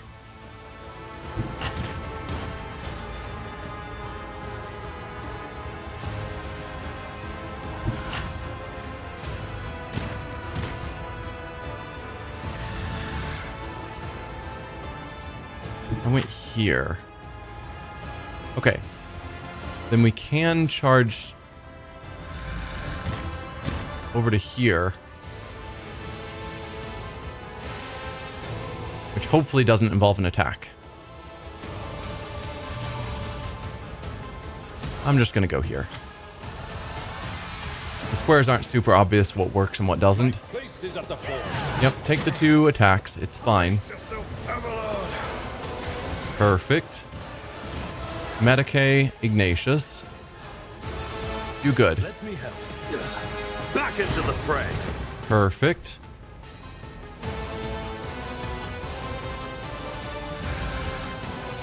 Then endure. Victory is imminent. Since there's not a lot you can do on this turn at this point.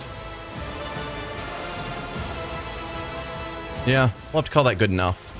I can handle this. That's gotta hurt. Ooh, Argenta, this is going to turn out poorly for you. Not that bad, actually, all things considered. Okay, that was kind of bad.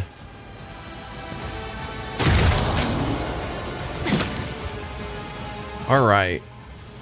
Cassia, first thing, finest hour on Ignatius. In the name of House Orselio, I shall prevail. How much fire do you have going on? Because normally it's supposed to go away. Okay, you're not burning at all. Okay, perfect. Let's get you burning. Not a problem for me. Good. Taking 36 every turn. I'm good with that. Let's light you. Nothing I can't do. Let's light you. All too easy. We still have 3 more attacks. Or I can do Meltas. I can't... Oh, there was a spot. There we go. That'll get the Melta to go through and kill the other guy. What if I Firestorm? No, that's going to kill my allies.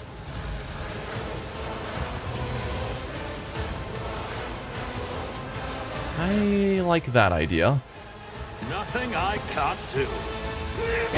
Stand a chance? So they both died. It's close to death. If I did another Inflame, we'd be in worse shape. But it would probably maybe kill that Aberrant.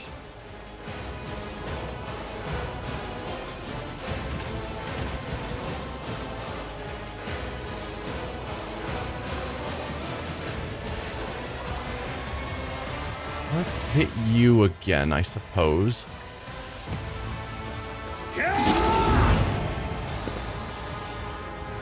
Already done. Then I could theoretically run and gun to get another hit on someone. Nothing I can't do.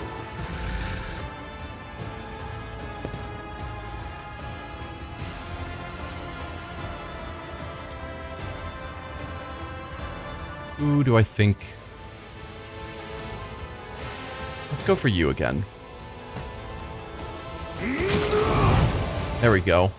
Then we'll do Inflame, Suits my purposes. which will hit ourselves, but more importantly, it'll hit them. So they both die immediately. And you're down to 23 health left. I think we've already orchestrated flames on you. I guess not. a problem for me. Perfect. And our turn, it's back to Cassia. Ow. Can you not?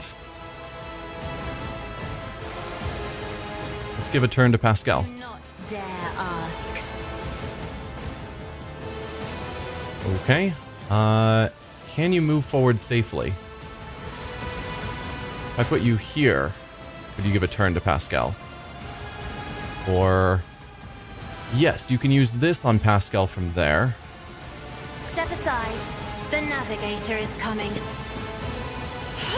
And then once he has that on him, then you can give him another turn. Isn't this a job for the serfs? Pascal, go with a where it hurts. And a bleeding strike.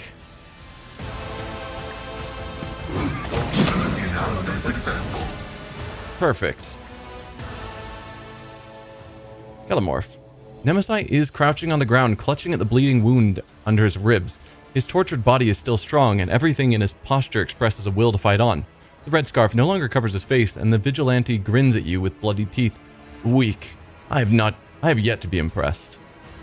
No longer covered by the broken goggles, the hairless skull is bulging with massive growths. However, the mutant nature of your enemy is just as quickly betrayed by an even more unsettling feature, the third arm growing out of his torso. You watch as its fingers deftly empty the drum of a stub revolver and load it with fresh rounds. So we finally meet at last. I will discover who has been hiding behind the name Nemesis. While mutant, you are an insult to the human form. You lost. Your battle for the ship's freedom is at an end. Do you have any last words before you die? Surrender and you'll be judged fairly for your transgressions. Or prepare to fight. You will be the last Nemesis the ship ever sees. I will make sure of it.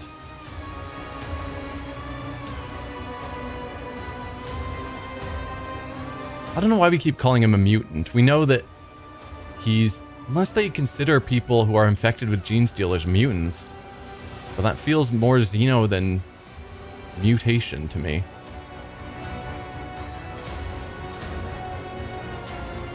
I think I'm just going to go with you lost. I mean, we finally meet at last. I will discover who has been hiding behind the name of Nemesis. The surrender feels dumb, and then fighting him, we've already won. Why would we prepare to fight again? So we finally meet. At last I discover who has been hiding behind the name of Nemesis. The rebel scoffs and spits out a tooth, together with blood-streaked saliva. You still haven't figured it out, have you? Nemesis is no one person. It is the vengeance and rage simmering on the lower decks of your usurped ship. It is the servant who cleans your chamber pot, the storage keeper whose family was butchered by enforcers, the train driver who was given half a dozen ration cards in 3 times as many shifts. It is the name of the one who will kill you, sooner or later. Whoever accomplishes it will be the real Nemesis. You lost. Your battle for the ship's freedom is at an end. Do you have any last words before you die? Nemesis laughs derisively. Freedom? I care nothing for freedom, or for the throngs willing to offer their necks to your yoke. I will not die for these wretches, but I will gladly pay for your demise with my life. Both you and your drudges come from the same rotten root. That is why you are so easy to fool. Nemesis and his march against authority are just a fancy story to tell the rabble, a convenient tool for recruiting the wronged and the disposed. In truth, all of you must die and make way for those who are truly worthy, more pure, more pious, more courageous than any of you ever were. Was the man who raised you just as foolish and likely to believe in a fairy story? Did you use him too? You sound like a fanatic who wishes simply to die in the name of something greater than himself. Smirk, do you even know who I am? Are you aware of my accomplishments, and still you think I can be killed by the likes of you? Persuasion 10, which we have 0 chance to succeed. Technically 40, but we're not going to succeed if we try this. Laugh, I see you're just another mouthy upstart, preying on people's minds. So this is a situation where they're forcing us to use our own fellowship, which is super bad. Raise your voice menacingly. You lied to people, condemned them to death, and for that you will be punished. I will speak on behalf of those you have brought to ruin. I couldn't care less about your dribble. Was the man who raised you as foolish and likely to believe in a fairy story? Did you use him too? No, Adelbert believed in what I believe. He was just as willing to sacrifice himself as I am. You disgusted him, and I'm proud that he was able to deal such a blow against your paltry authority. You sound like a fanatic who simply wishes to die in the name of something greater than himself. Death is hardly a price. Everyone dies sooner or later. I've given my idea so much more. I've given it my life, every day that I can remember, and that idea is so simple. You and your people must go. Perish in the blood and the filth that you so eagerly spew forth, so that something worthy can take your place, something that is pleasing to the one true God. And you do not care if you see it with your own eyes. All you strive to be is a pebble on the road. Cabela does not ask, she proclaims as she looks at Nemesis with a strange expression. Yeah, so she's still struggling with seeing a bit of herself in Nemesis. Yes, the caustic mockery vanishes from Nemesis' voice. For a brief moment, and by becoming a pebble, I will support the feet of those who walk this road into the future. You're just another spawn of the aberration cult I eradicated, aren't you? An angry grimace twists his face. Yes, and I will punish you for that blasphemy, for every pure soul you purged, and for desecrating the body of our guide. He blessed me once. He called me to be a Nemesis and clear a path for the children of the many-armed Emperor. You have done the unthinkable. You will pay here and now because the dead are hungry for vengeance. Do you even know who I am? Are you aware of my accomplishments? And still you think I can be killed by the likes of you. You can see it in his eyes. He does know you. Words of your great past deeds has traveled the entire Koronus Expanse and far beyond. Cool. He is nervous, but his voice remains as bold as before. I know who you are, but you know nothing of me yet. Foul mutant, you're an insult to the human form. Surrender and you'll be judged, or prepare to fight. I think they're going to force us to fight even though we already won. I hope if they heal him up, I hope they heal us up at least. Foul mutant, you're an insult to the human form. Nemesis shrugs, all three of his arms moving with deadly grace. Fate has rewarded me with the ability to kill three of your mutts at once instead of two. I'm truly blessed. We're not going to offer surrender. Surrender would be dumb here. He's not going to take it. You'll be the last Nemesis this ship has ever sees. I will make sure of it. Aren't you a little overconfident? Nemesis casts a glance at the stub revolver in his hand, then back at you. You are right in front of me. My gun is loaded. I believe this tune is not quite finished yet. It feels like time has become viscous and is slowing you down. You see the bloody hand of Nemesis raise the weapon, and your body reacts of its own accord.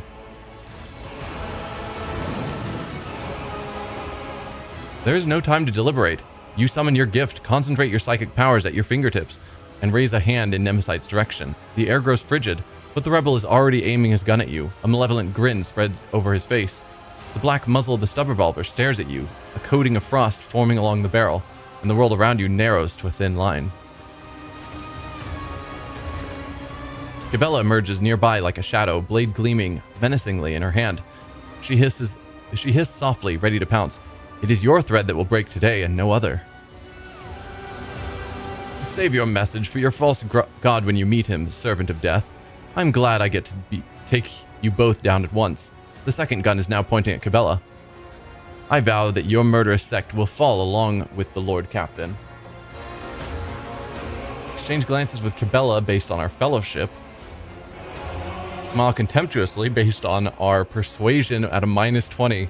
That gives us a 10% chance to succeed. So absurd. Oh please, you resent that you were born a freak, so now you want to prove that you are just as good as us normal people. For Imperium, which we also only have a 10% on, no matter what being you call to your side, I have the God Emperor on mine. That means you are doomed. Or Commerce with a -20 penalty, also a 10% chance. Oh man, add trepidation to your voice. I see you will not be intimidated. How about we make a deal? 40%, 10%, 10%, or 10%. Or just attack. Enough talk, die. I'm gonna try this 40%. Because at least we theoretically have a reasonable-ish chance as opposed to these 10%. But them choosing skills I don't have and then giving us a -20 penalty to them is just rough. Exchange glances with Cabela. Fellowship's test actually succeeded. We rolled a 4 with a trying to get under 40. It's nice. Cabela is watching you out of the corner of her eye. She does not utter a word, but in her posture is the cold look on her face. In the subtle glint of her blades, you read every movement of the deadly dance she is about to perform. Meanwhile, her slightly shifted gaze tells you that she is reading your tactics just as clearly. Nemesis will stand no chance when you two act as one. Alright, then I think we will go into the attack. So there's just no point trying these. And apparently Cabela understands whatever tactic we're about to do. So enough talk. Die. Time stops for a moment, and then, as if tossed by a blast wave, the events fly forward like murderous shrapnel. Willpower, 100% chance to succeed. Now that's my kind of skill. Unleash the energies of the Imperium. Or logic 10, 35% chance to succeed. Nod to Cabela to act in tandem to deceive the enemy.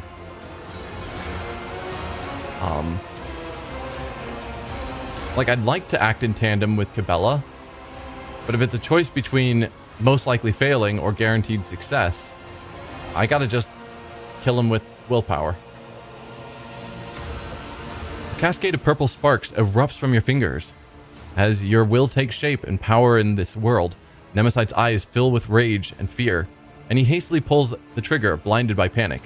Now we know Cabela has an ability that allows her to guard herself and someone nearby at the cost of her hit points. I've never bothered using it, but this would be the perfect time to use that ability, so I hope that's what happens here, is that she just blocks all these bullets, and then we fry him. Or she goes for the attack, and we don't actually fry him. You know, that's a choice. Cabela takes a deep breath and wipes the blood off her blade. The living legend's head lies severed at her feet. It's so weird that we rolled a thing where it's like, oh yeah, we shock him with the warp energy, and then the animation is us standing doing nothing and Cabela killing him. Let's look at the corpse. The decapitated body lies motionless on the deck. The cut at the neck stares back at you from the grotesquely distorted ridge of its spine. The power of the folk myth fades into the air, like the billowing smoke billowing from the muzzle of his stub revolver. There may still be genetic aberrations on board. We celebrated our victory too early. Cabela, are you alright? Thus ends the struggle of Nemesis. Cabela, are you alright? We'll start with that. He did not harm me. Cabela looks at Nemesight's body with an incomprehensible expression. But he tried. Such was his idea, and he remained committed to it until his last breath. His was a good death. There may still be genetic aberrations on board. We celebrated our victory too early. Then we will find and kill them too. If they are still breathing, they are offending the Undying One. That will be remedied shortly. Alright, well thus ends the struggle of Nemesis. Cabela picks up the severed head from the deck and gazes into its extinguished eyes with a strange wistfulness. The struggle is not people. The struggle is ideas. The people are merely their vessels, the carriers of the struggle. I need to reflect on his death, Doman. I need to stand before the Undying One and hear his blessed whisper. We can discuss what happened after. Okay, level ups. We get another upgrade to our ability that I never use. Because this one's focused around us swapping weapons, which I just don't find myself doing ever. First time in combat, the Archmilitant reaches 0 wounds while under the effects of steady superiority or heroic sacrifice. The Archmilitant restores 20% of their maximum wounds and loses this effect. So keep ourselves alive when we drop. We've gotten down to 0 wounds once, I think, and we've gotten close to it a few times. This wouldn't be a terrible choice. Till the end of combat, every attack grants a stacking plus 2% bonus to critical hit chance. That would be really good. We make lots of attacks. Lots of attacks. But it only counts after we've used this ourselves. Until the end of combat, the Archmilitant's attacks do not spend all MP. Additionally, each attack grants a stacking plus 5% bonus to dodge for 1 round.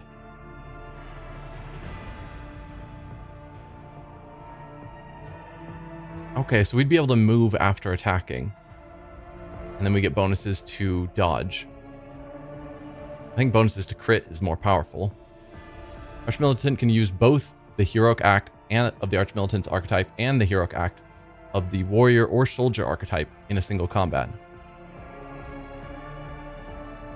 Okay. So our Soldier is the one that allows us to reload and then fire our gun a bunch of times. So normally after you've used your Heroic Act, you can't use it again for the rest of the combat. This allows us to use the other one as well. I think the bonus to critical chance, so that as the combat goes along, every attack that we do means all future attacks are more and more likely to crit. Which means we want to use our steady superiority as early in combat as we can. Very interesting. That'll change our combat strategy a little bit. Alright, dispatch. Until the end of combat, the target of dispatch loses half of its current armor and deflection. What is dispatch? Because I don't use it. Assassin makes an attack with the current weapon against an enemy. This attack cannot miss and deals 50% more damage. It also deals additional damage equal to 25% of the target's missing wounds. The assassin's dodge reduction, armor penetration, and parry reduction are doubled for this attack. Target of the dispatch loses half of its current armor and deflection. Dispatch deals additional damage equal to 45% of the target's missing wounds instead of 25% of its missing wounds. Till the end of combat, whenever the assassin hits an opening, they gain lethality, temporary wounds. If the dispatch attack kills the target, all enemies in a 3-cell radius around the target gain +2 stacks of disturbed effect and must pass agility or become staggered.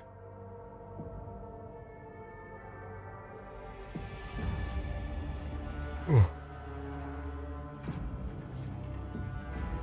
don't know, dispatch feels like it's designed to focus on just taking out one big enemy. Which I guess is fine.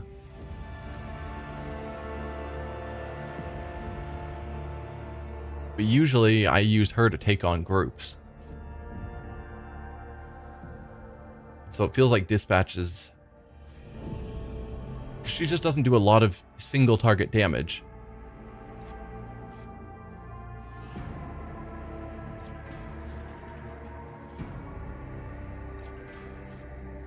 Maybe we'll go with this one so it just does more damage to try and finish off an already injured enemy.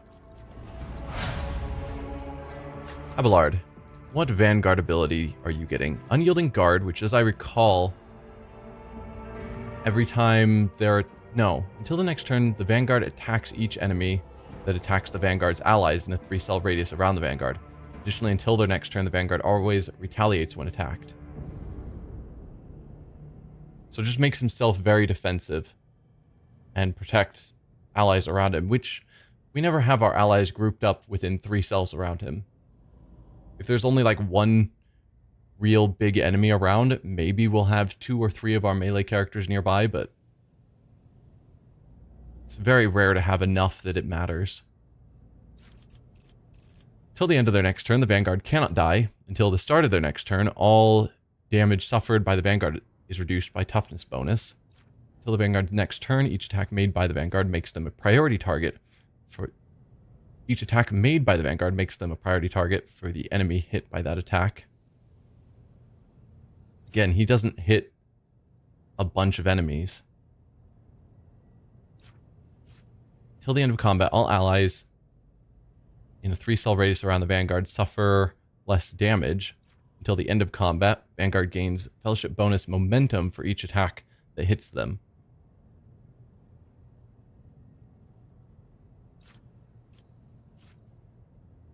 I don't think it matters because I doubt we're really ever going to use Unyielding Guard. I just don't find it good.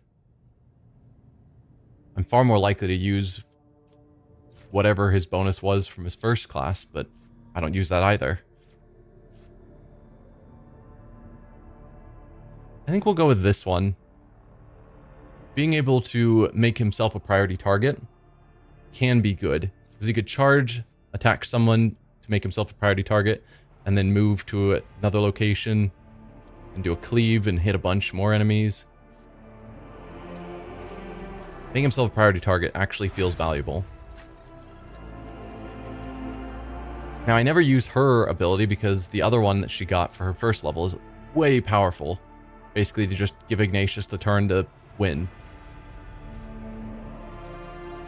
All allies in the selected area also gain dodge, parry, and armor. What does take hold? Chooses one combat tactics area. Every ally in that area gains an extra turn with 1 action point and 2 movement points at the start of the Grand Strategist's next turn. For every enemy that was killed in the selected combat tactics area, this action point is increased by 1 and movement point by 2 up to a maximum of 6.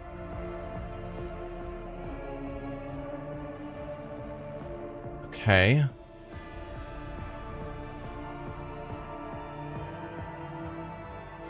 Again, just not that great. Because that means, like, we drop down the combat area and say we move Pascal into it to take on a group of enemies. Then he gets 1 action point and 2 movement point while he's in there. Maybe we have 2 of my guys in that region.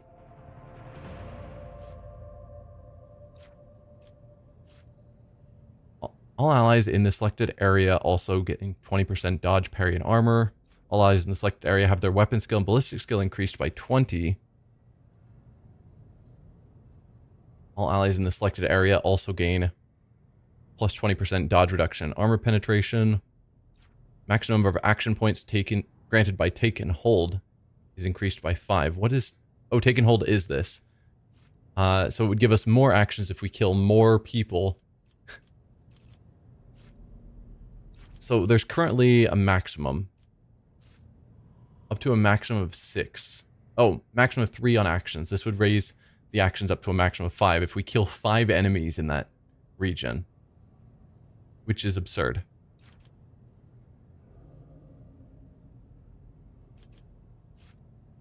I think just boosting weapon skill and ballistic skill means that it'll help out if we use it on the melee area or the back range area. But I doubt we're really going to ever use this, because in almost every circumstance her other ability feels like a better use.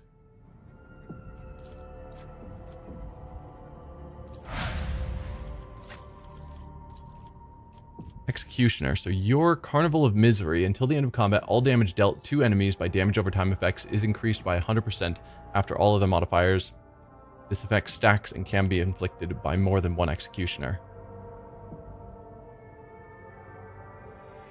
That actually sounds useful. We might find uses for that. Till the end of combat, all toxin and burning effects from any source inflicted on the Executioner's enemies ignore their targets, armor, and deflection. The damage of all bleeding effects from any source inflicted on the Executioner's enemies is increased by an additional 30%. That's definitely pretty good. Whenever Carnival of Misery is used, all enemies suffering from any damage over time effects immediately suffer an additional instance of damage from these effects. That's also very good. All enemies in combat immediately suffer bleeding, burning, and toxin. The level of each is applied. This effect is equal to character's level divided by 10. Not great. Because they're like level 30 or something. So doing 3 bleeding, burning, and toxin is just so little at this point. Until the end of combat, all the Executioner's allies are healed by damage over time effects instead of suffering damage. The number of wounds restored is equal to the amount of damage that would be dealt by an effect after all modifiers are applied.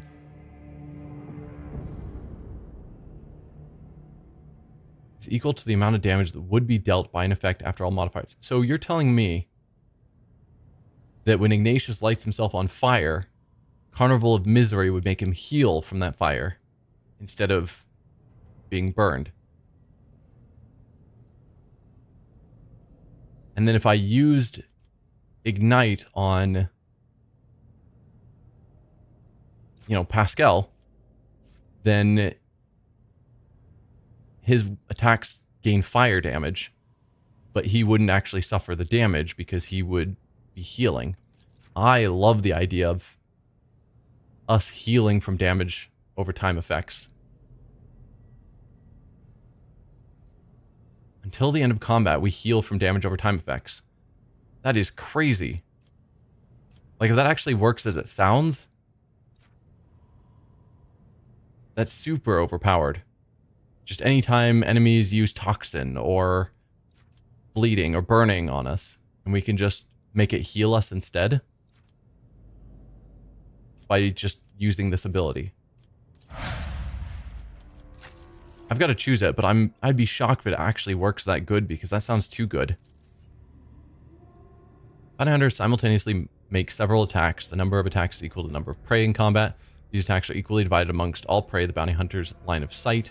The attack always hits and always scores a critical hit. Right, we've used that, I think, once. Prior to the attack, all prey suffer a penalty to armor until the end of combat. Bounty hunter gains agility bonus movement points and restores 3 charges of hunt down the prey. So we could... Hunt down the prey is, yeah, where we mark enemies. So we'd be able to mark 3 more enemies after using this. Not bad. Whenever the bounty hunter attacks exactly 1 target, which is marked as prey with Wild Hunt, this attack deals 300% damage. Okay. All prey has its movement points reduced to no less than 2.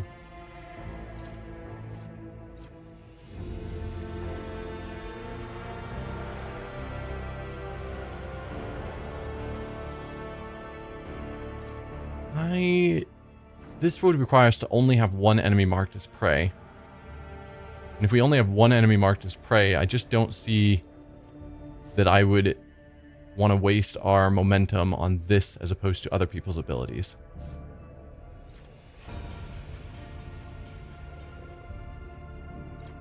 So I'm going to penalize enemies' armor. I think that's a smarter choice. Alright, that was a lot.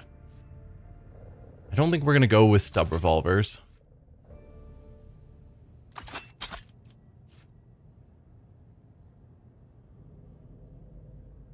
You're also a solid projectile.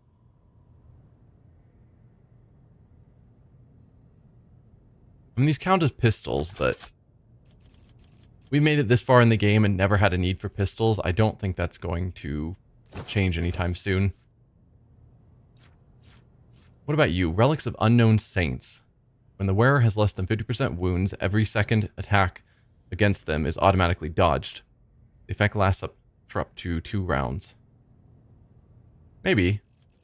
We'll see what inventory slot that takes. This one. Is there anyone who doesn't have an item? You do. We could make her dodgier whenever her health is low. That's not bad. Not opposed to that.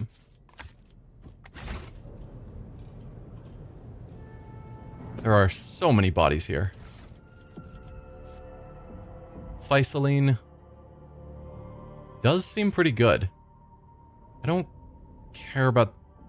no. 18 range is pretty good.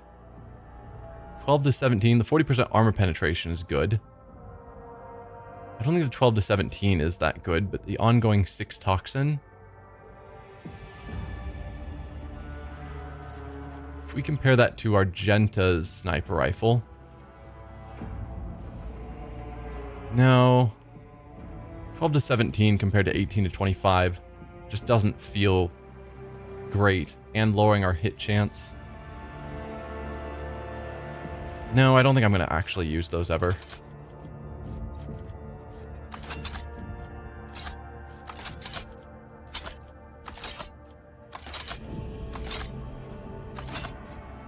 Come on. Drag it over to here. Thank you. We will keep the Ficeline, though.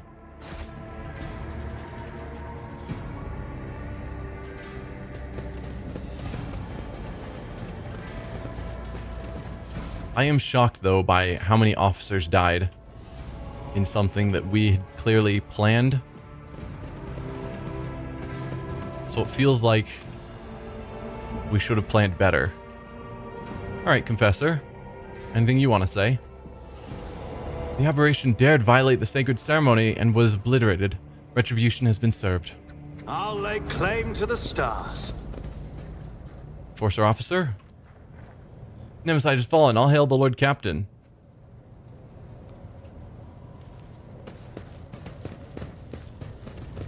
Anything in here? No. There is definitely a room here. Huh.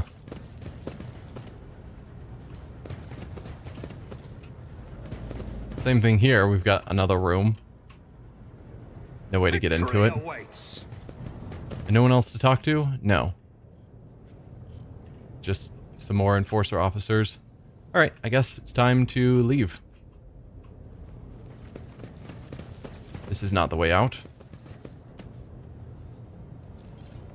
It's weird that we have a room here we can't get into. But I think this is a set room that they've used as an asset multiple times, so that's probably used for a different quest. Follow my lead. Back to the bridge.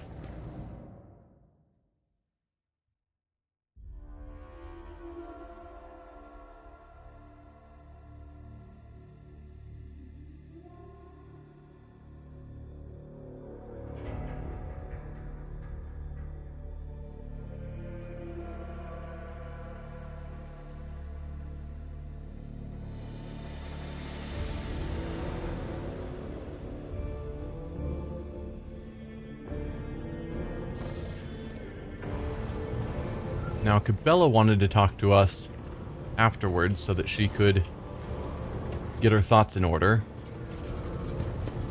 Take heed, Nemo. Our blessed Domin honors us with a visit. The one who delivered this ark from the curse of your existence. The malformed skull in Cabela's hands has been polished to a pale sheen. Its empty eye sockets pose a question that can only be answered in death. Who is Nemo? An aberration. Your former foe. His eternal foe. My new companion in shadow and my trophy. You once knew him by the name Nemesite, but now his name is Nemo. Cabela holds up the skull up to your face.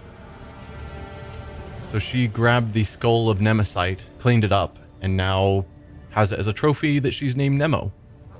Alright. Whenever I feel the need to voice my thoughts, I turn to him. He is far wiser in death than when he was alive. A little bit creepy, but fine. What did you wish to discuss? For years, I have been honing my body and spirit through sacred rituals. I have ushered hundreds of souls to the other side. The hunt for Nemesite was not my first. Yet, after my enemy fell, for the first time ever, I felt empty. And that emptiness only grew heavier under the weight of the question that formed in my mind during that hunt. She forces the words out of herself. I prayed. I longed for his guidance to put my mind at rest. But in my self-pity, I showed weakness in the eyes of the Undying One. And so, my only answer was silence. I must therefore ask you this agonizing question, Domin. Tell me, what is the purpose of the blood-spun web? A lot of options. Does this have anything to do with our earlier conversation about your resemblance to Nemesite? You are the scourge of the renegades. You deliver his vengeance in the name of the righteous. You serve the Undying Emperor, yet you also serve his faithful. You are the givers of his peace. You are my servant, my weapons. You serve the dynasty. All you are is a sect of the deadliest, most terrifying zealots on this ship, or I cannot be the judge of that. Does this have anything to do with our earlier conversation about your resemblance to Nemesite? Please, just answer me. She's like, I don't want you to ask why I'm asking. I just want an answer.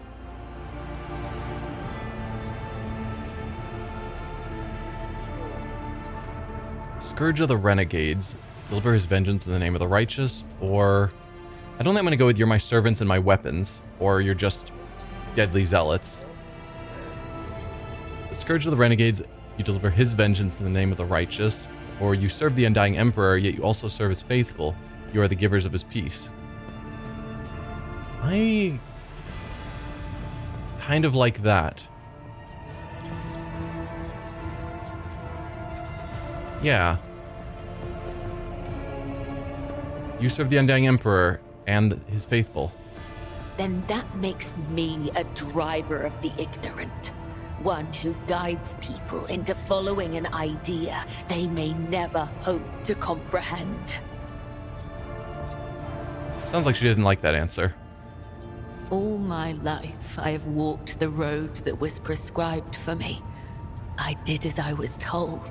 I searched for the truth in other people's words, then repeated them in my own voice.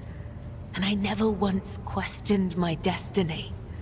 Until you came along, Nemo. The way Cabela drags her metal claws across the skull in her hands seems almost affectionate. I might just as easily have met Nemesis' fate and he mine. All it would have taken is a different pattern of threads. The only distinction lies in our ideas. Thank you for this conversation, Domin. It has satiated the void that gnaws at my soul, if only for a time. As for how to seal this chasm for good, that I have yet to find out. May the tenets of the web guide me to the truth. Cabela's gaze has grown pensive. Okay, anything further to say? Take heed, Nemo. Our blessed Domin honors us with a visit. The one who delivered this ark from the curse of your existence. Okay, nothing further to say, at least for now. I must take my leave. May the Undying One shroud your footsteps from the faithless. Thank you. Carrying on then.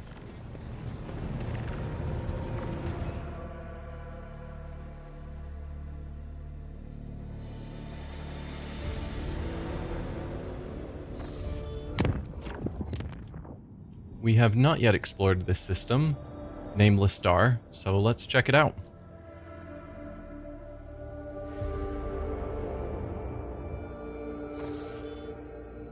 Okay. Projection from warp. That's awkward.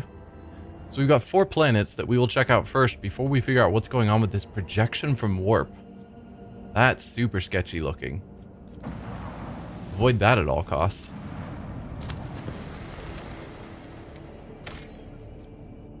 Ancient bunker, and I think that means that is a location we can visit. And it is. Let's bring Irliet with us, but the rest of the team I think I'll leave alone.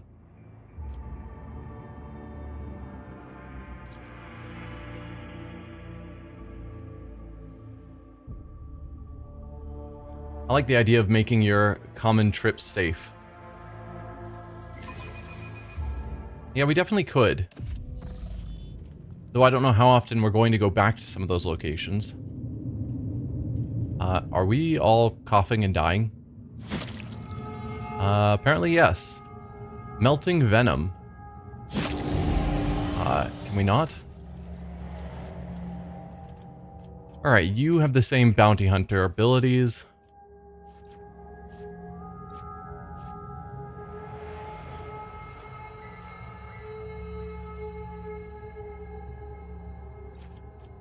I could actually go with 300% damage on her, because she is far more focused on taking down single targets.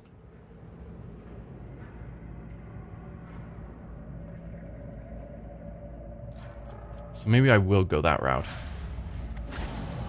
Alright, looks like we need to move forward because we're taking ongoing damage. Looks like the bunker still has a working generator. Ow. The upper limit for the concentration of toxins in the air has been exceeded. Crew members are advised to activate their respiratory protection. Massive doors dotted with small chips, scratches, and bullet marks. There is no sign of any hinges, levers, or anything resembling a lock. There is a dusty panel built into the wall to the right. As you approach, the cracked screen starts to flicker faintly. Tech use, force access using the control panel. Demolition, blast open the door.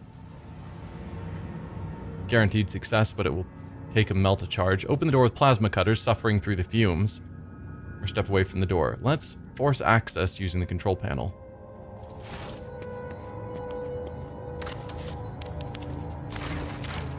succeeded.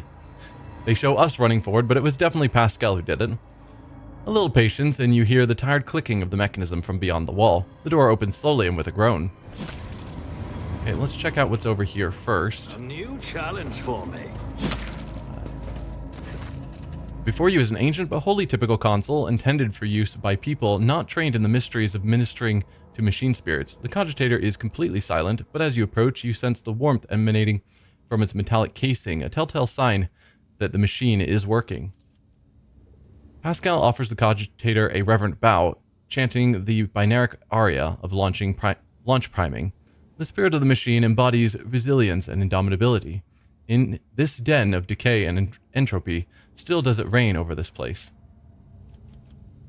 Request status of the bunker's life support system or activate the automated defense systems. I don't think we'd want to activate defense systems because surely we aren't set up to be... I think they would defend against us, which would be bad. Water supply system failed. Reason unknown. Temperature and humidity control system failed. Reason unknown. Energy regulation system. Unknown error. Warning. Backup generator connected. Oxygen supply system failed. Warning. Air filters damaged. Warning. Defense systems failure. What if we did try to activate them? Error. Insufficient power. Okay. We'll step away. None shall stand in my way.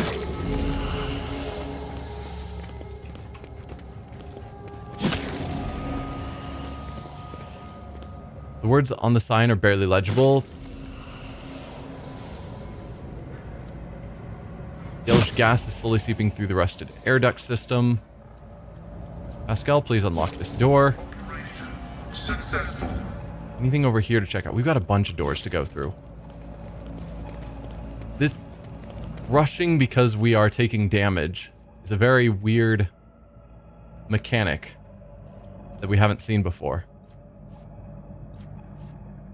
Combi tool grants +10 bonus to tech use, and this goes into our like extra utility slots there and there. Pascal, what do you have? You have free slots. Well, take a boost to your tech use, please.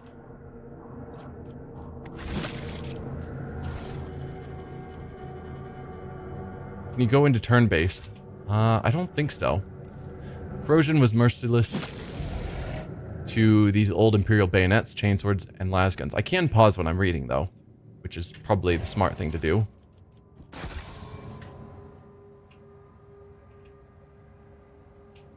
I assume here is where I'm trying to get to, so we'll hold off on going through there first.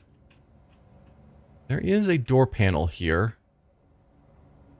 Is that to close this door? I guess let's find out.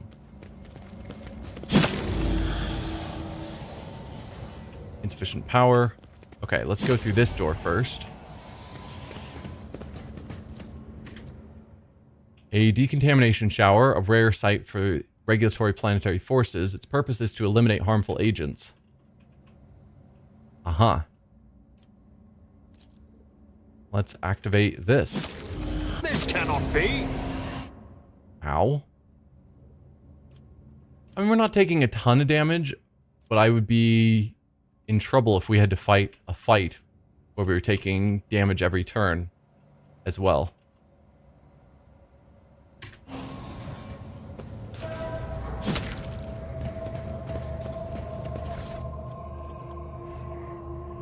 Medkit, worn seal. A worn golden seal adorned with intricate patterns. Someone has deliberately scraped the coat of arms off the handle. Odd. I'll lay claim to the stars. I mean, open that up, Pascal. There we go. Let us see what I found. Just as I was taught. Prepare the Voxcaster. Blessed with multifunctionality. Grab some goods.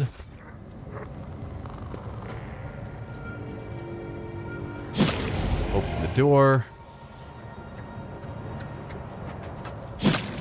Did you not? I'm confused what failed there and why we can't try again.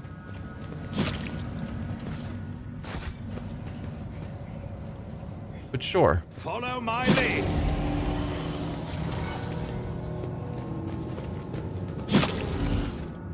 What do you have? Officer key grants access to the archives. Okay. That'll probably be useful at some point.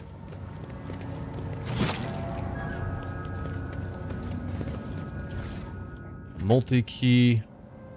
Turn whatever this is. I guess I probably should have read it first. Valve is required to regulate the flow.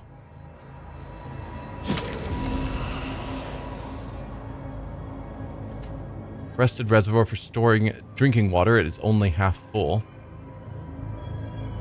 We could go through that door.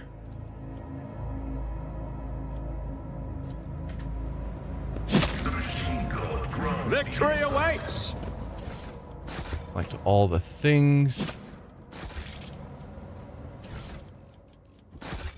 Before we take on that. There's a valve. So we needed that for this. I'm hoping this valve is what can turn off the ongoing damage.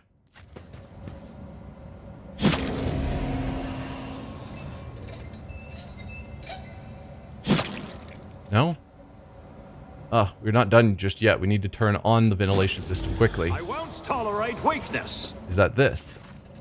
Cottager's panel has dozens of breakers, buttons, handles, switches, and other control mechanisms. Request the status of the bunker's life support system. Water supply failed, unknown reason. Temperature and humidity failed, unknown reason. Energy regulation system, unknown. So this is what we read before. Defense system failure. Activate the emergency ventilation system. System check. Processing input data. Data confirmed. Compressor launch in progress. Pressure levels nominal. Warning. Error. Some random binary. Encountered. Insufficient power. Booting emergency energy profiles. Success. Pressurizing facility. Success. Booting compressor. Success. Emergency air filters activated. Automated defense systems activated. Okay, so we've activated the automated defense system, which is probably a problem. But should no longer be taking damage every turn. Pascal's Vox hisses mournfully. With your permission, I would extract the command blocks of this noble machine to hold a vigil for its deceased spirit. The Omnissiah preserves the faithful. Monkey poisoned this world, and then the world destroyed them. At least the primitive technologies they left behind can spare us from suffering the same fate. None shall stand in my way. Oh, and we all just fully healed up. Nice. So We yeah, should deal with this. bit of rushing needed to get here, but we're good. Collect all that.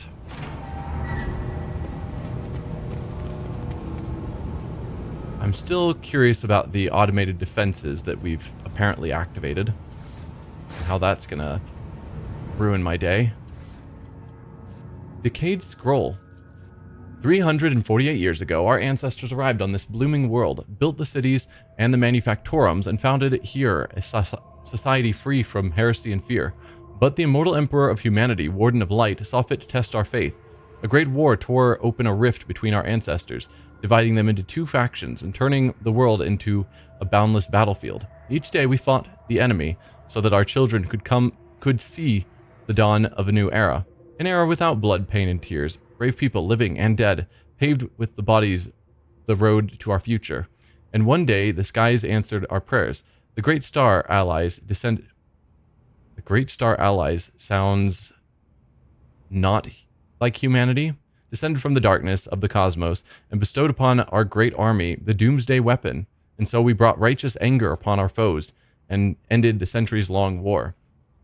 Welcome the dawn of the new era. The universe will hardly notice our deed, but the God Emperor sees all. We, children of a great nation, must dedicate ourselves to this sacred mission to survive and revivify this world, as the most beautiful flowers are revivified from ashes. And hence do not despair, sons and daughters of the Imperium, for our star allies are behind us, and the God of humanity is with us. I know that help is coming, and soon the skies overhead will shine once more. Huh. Who are your star allies? Because I'm guessing heresy. It's about time. Keep a sharp eye. Nope, nope. Back up, people. Send one person forward to open here. And then The web Bella, serves. let's send you alone into here to disarm the trap. I do what I must. Alright, team. Several crates of dry rations survived to this day. Each one bears the seal of the coat of arms of the Winterscale dynasty. A new challenge for me? I mean, maybe it was Winterscale who came and saved the day.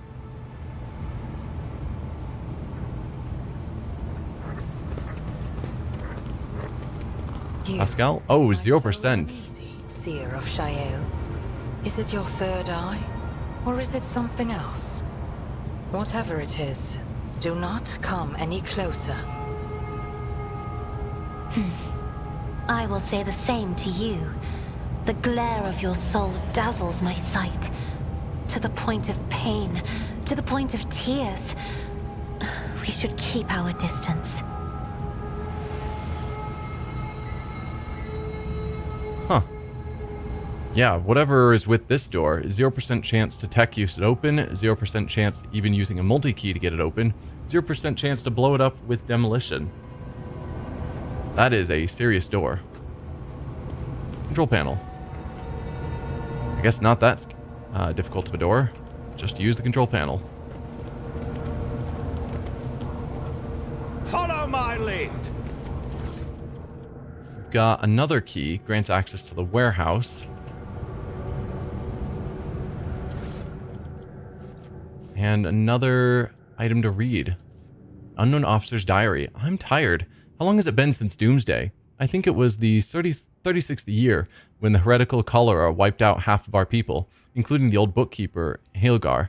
Time has stood still for us since. It was so long ago, and what a convenient solution to the overpopulation problem, huh?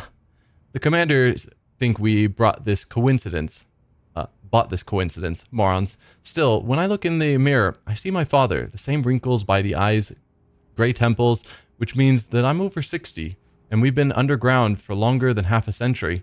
No sky, no sun, no joy, and no hope. If that damn propagandist scribe tells me one more time that I must not lose faith, I will make him eat his own tongue. Sure, we were once so certain that we had won. The weapon of the great ally boggled the mind. I still remember how the skies shook before me and my ma and father were evacuated to this wretched bunker. But where has it led us? When I took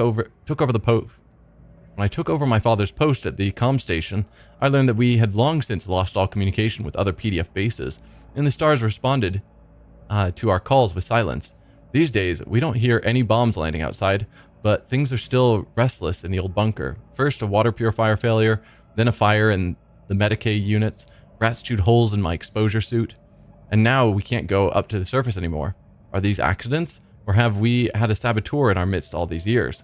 I'll keep an eye on the troops. I don't believe in miracles, but we still have enough supplies on the lower levels to last us another 50 years or so.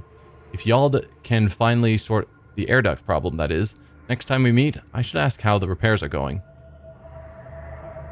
Sounds like the repairs didn't go well, given that you died to air quality problems. Weakness. And before we go downstairs, we've gotten a couple of keys that I'm wondering if any of them can get us into... What room was it? That's the room we came from. So it would have been here, this door. Ow. Wait, are we still taking melting venom in this room? Okay, sure. We need to investigate. Well, I don't want us standing around while we're taking melting venom, so you all head back there. Cabela alone. Nothing, and You step living forward. Ignorant. No sleep, no rest. Only duty, only death. The Vizier. Would he be proud? Am I? Melted charge. logic test. We don't want her wasting her time on that. Someone's still taking damage. Possibly multiple someones. Looks like it's Ignatius that's taking the damage. Perfect. A weapon that requires Iconoclast. It's a light two-handed las rifle. Grants the wielder +1 to resolve for each enemy killed until the end of combat. I don't really care.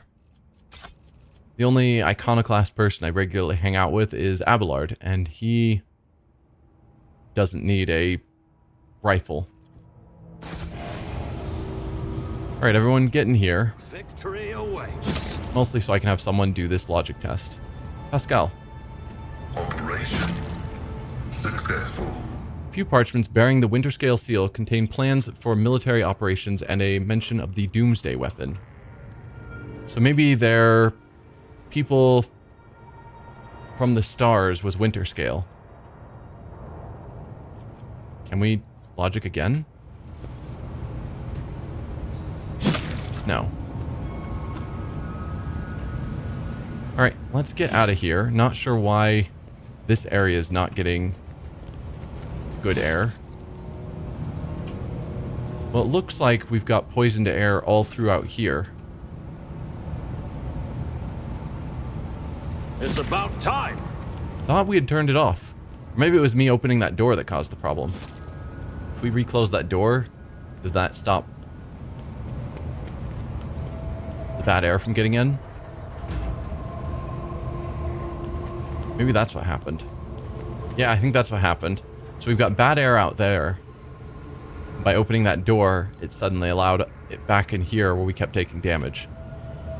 But then we immediately heal once the damage stops, so that's fine. None shall stand in my way. Here's our staircase down.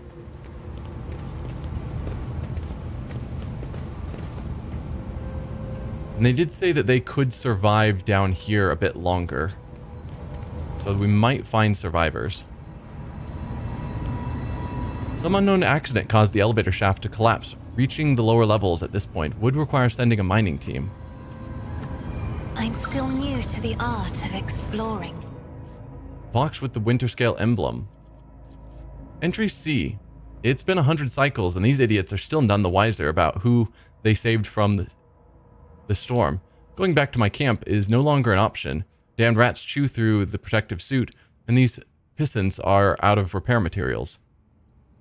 Entry CIV. It's got to be Roman numerals, but I don't know my Roman numerals up to C. There are some decent people here, just civilians like my mother. This one girl, Zimmy, even made a habit of coming by in the after hours. She asked me to teach her the letters so she can write to her father, who went to the surface 2 turns ago. Foolish child. The war has taken its toll on both sides. Hold on. Am I sympathizing with the enemy? I better put a stop to this. Entry CX. I was finally allowed entry to the upper levels, and lo and behold, what did I find there? The same supply crates as those gifted to our lords by the Star Allies. The same rations as we've been eating. The same weapons as we've been fighting with. So our lives have simply been toyed with. If Winterscale has betrayed us, I must report this to the command, no matter the cost. I got my hands on a cutter and decommissioned a few blocks of explosives. No one noticed a thing. I bribed the archivist with a dozen rations. Now I just need to get the schematics for the life support systems.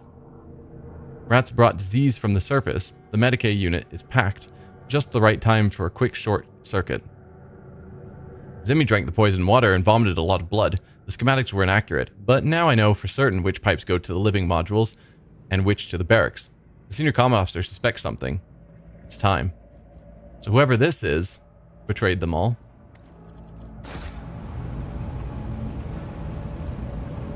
Someone sawed off the emergency stairs and tried to conceal the damage. A new challenge for me? I guess that's that. Nowhere else to go.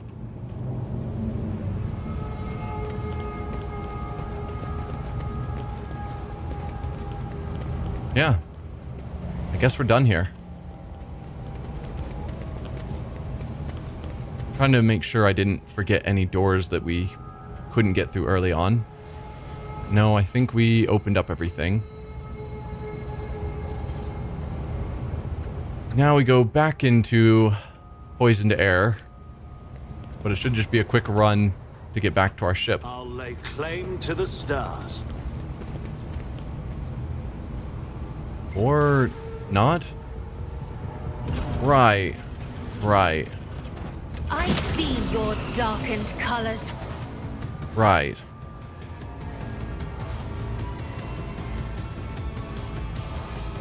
Yeah. Wonder if I'd gone to... back to that computer. Could I have turned off this? Control system. Yeah. Probably could have. Too little too late now. Well, let's get my ranged people in cover. There's one outside. Yeah, there's one here. I could try and rush Pascal over to there. Maybe that is the call. Rush him over to there. He just already can start there. Have him use that machine.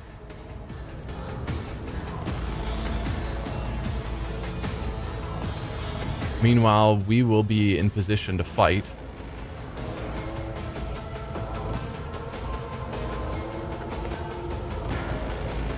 And then our melee characters.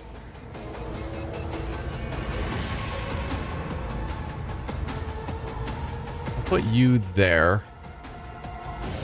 Well, I'm probably going to have him charge and then attack. And Cabela... might just have her around here to attack that one or something. I doubt they can turn to the side to shoot, so if we get our people ahead, maybe they won't get shot like our melee characters. I don't know. What to do, what to do.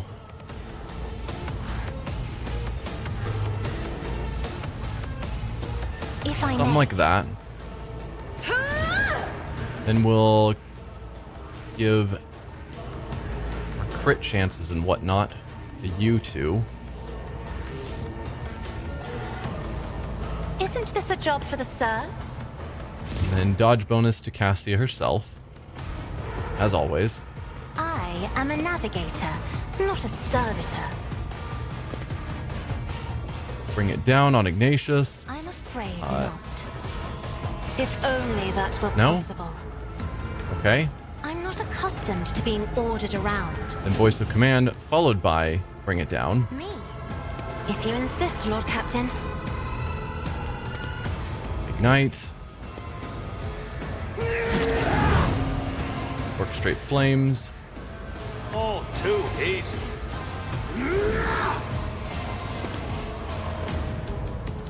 Run and gun.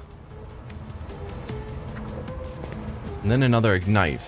We'll go with, say, that one. Wow, that is doing no damage, particularly for a psi level 4 or something ignite.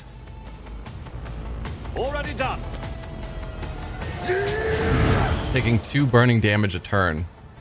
Yikes. That is getting a yikes from me. Okay, Cassia. Any way you can just win this for me. That's doing good damage. It hits our allies, which is less good. But I could turn it so it doesn't.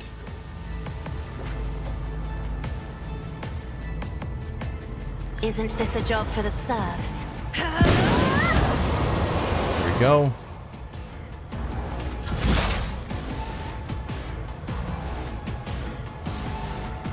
I don't think Iggy will be MVP this turn. This time, yeah. Iggy. Ignatius von Valencius. Come on, man. Alright, we'll mark... I guess you as prey. If it serves your cause.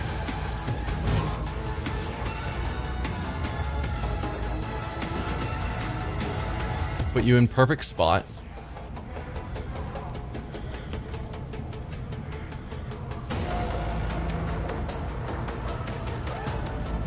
Let's see. do 9 damage or 18% armor penetration. They probably have crazy armor. Yeah.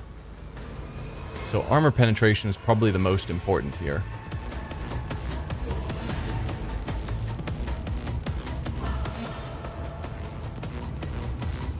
Target's armor will be reduced by 3 times target's difficulty tier. So 12. This reduces them by... Well, gives 18% armor penetration and guarantees a crit.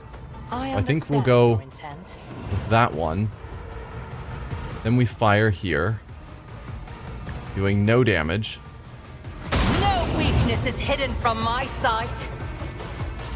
And then in my sights, you can't use it.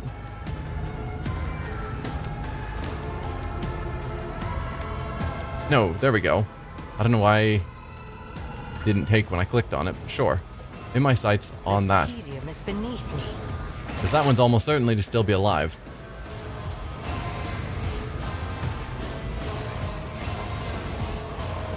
Alright.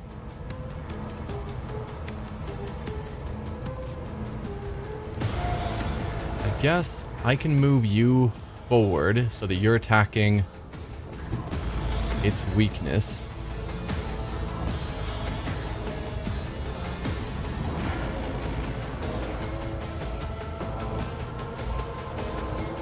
One to 2 damage. Oh man. Trust me.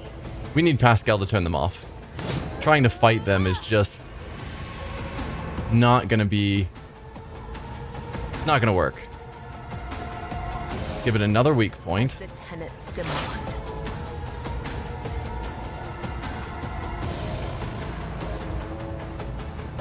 25% of the usual damage and then makes them hemorrhage. I don't know if you can make a machine hemorrhage. Or make it rain blood. Let's do a blade dance. Let your soul be purged. I mean, you caught it on fire. And yeah, I guess try and make it hemorrhage. As honor ordains. Is it hemorrhaging now? No. Can't say I'm terribly surprised.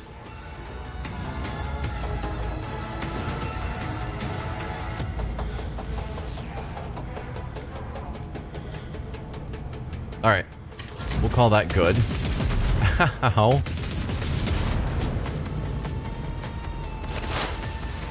Alright, Pascal, please turn them off. Agitator's panel has dozens of blah blah blah. Deactivate the automated defense systems, please. 95% chance to succeed. Success. Your knowledge of the machine spirits is sufficient to trick the system and subdue it to your will. A false query, a crafty manipulation of the controls, and you get what you want. Step away from the cogitator.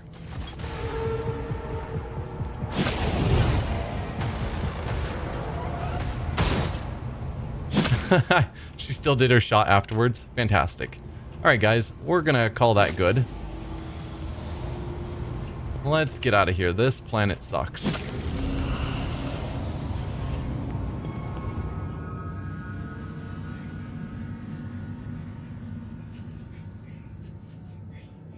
Those turrets would have been really hard to actually finish off. It's not saying we couldn't have done it, but it would have been rough. Lord Captain, the crew that was sent to the surface reports that they have cleared the collapsed passages leading to the lower levels. After exploring the abandoned rooms, they discovered valuable cargo that has already been brought aboard. Okay. We got uniform kits, provisions, and ranged weaponry. Cool.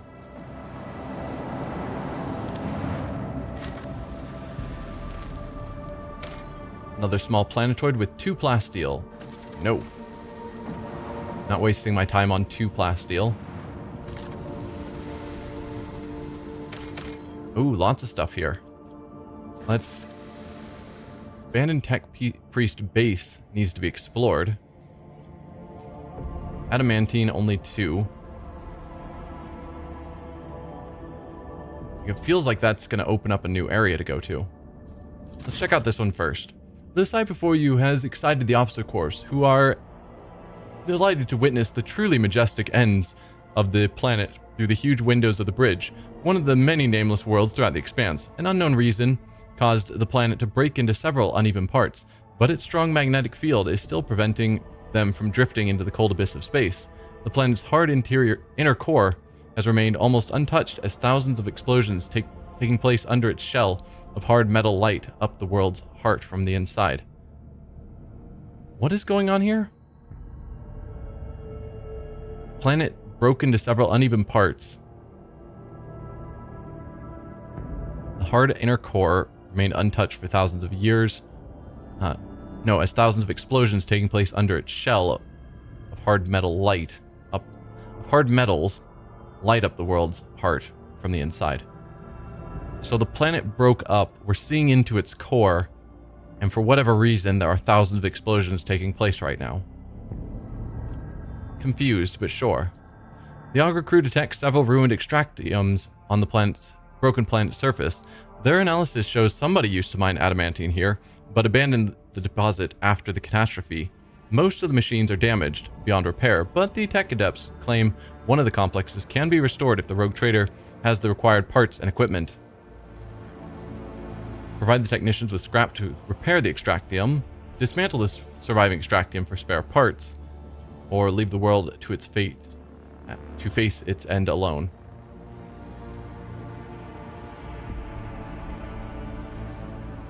World cracked would be nice to mine.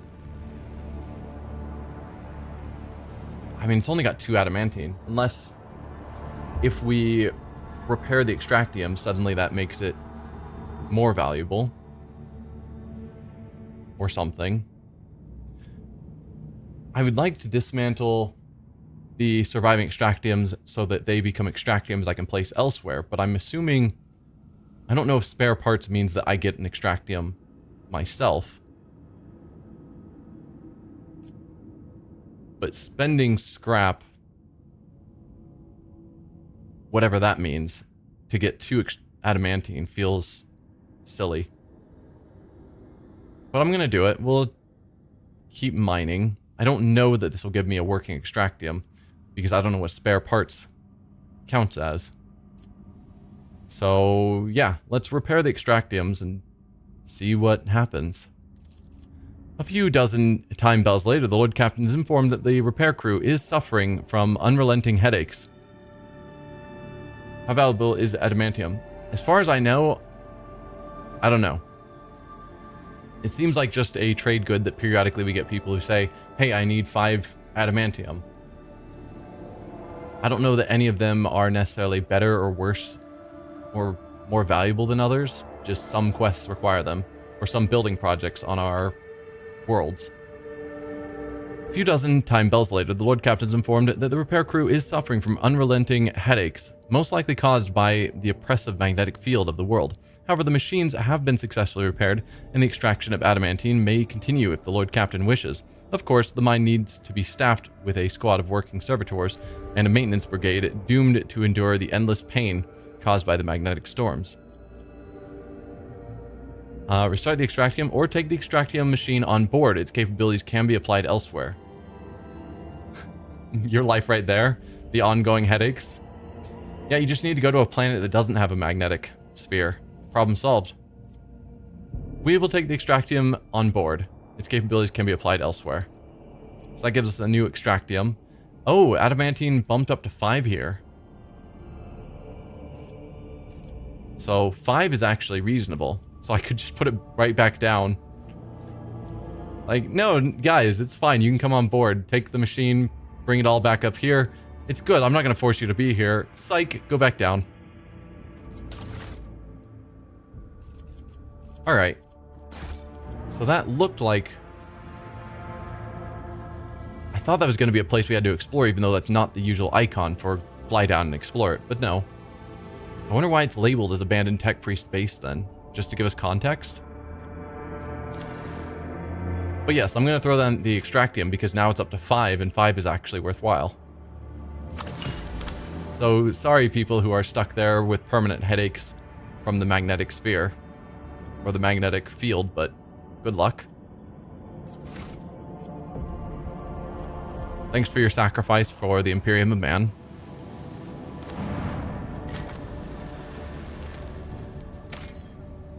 And nothing here.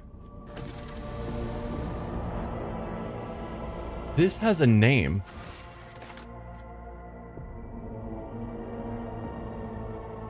They need tinfoil hats. Yep. So most worlds are just labeled Jungle World. Nothing of interest. This world has an actual name. Quetzal Temer. But there's no quests, no rumors, nothing to do on the planet. But someone gave it a name. We're going to save before we go to the projection from Warp, because... yeah. I have no idea what's going on here, so I'm going to check it out. But it's super sketchy. When the Rogue Trader's ship draws near the unidentified celestial body, the machine spirits on every deck, from the captain's bridge to the cargo holds, become frantic. The engines are refusing to cooperate, sending the void ship hurtling towards the epicenter of the anomaly, like an arrow towards the target. Oh, so we are just moving forward and we can't stop. Awesome. You wake after unsettled sleep to find yourself lying on a stiff cardboard mat. You are overcome with a strange sense of wrongness. The place is dark and the reeks of body odor. Someone elbows you under the ribs and grabs you by the collar, spitting abuse. It is an enforcer patrolling the void ship, and she is clearly displeased.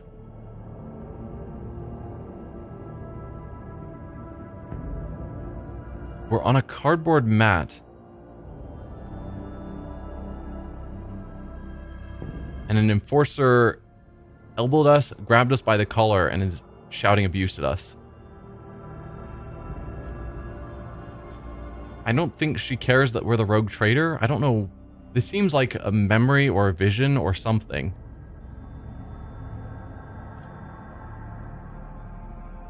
Whatever it is, I don't think we're a rogue trader in this. Or that they care that we're a rogue trader. Ask what the problem is. Attempt a strength check. Oh, luckily Abelard's there. He can do the strength check. To punch the woman in the face and run away.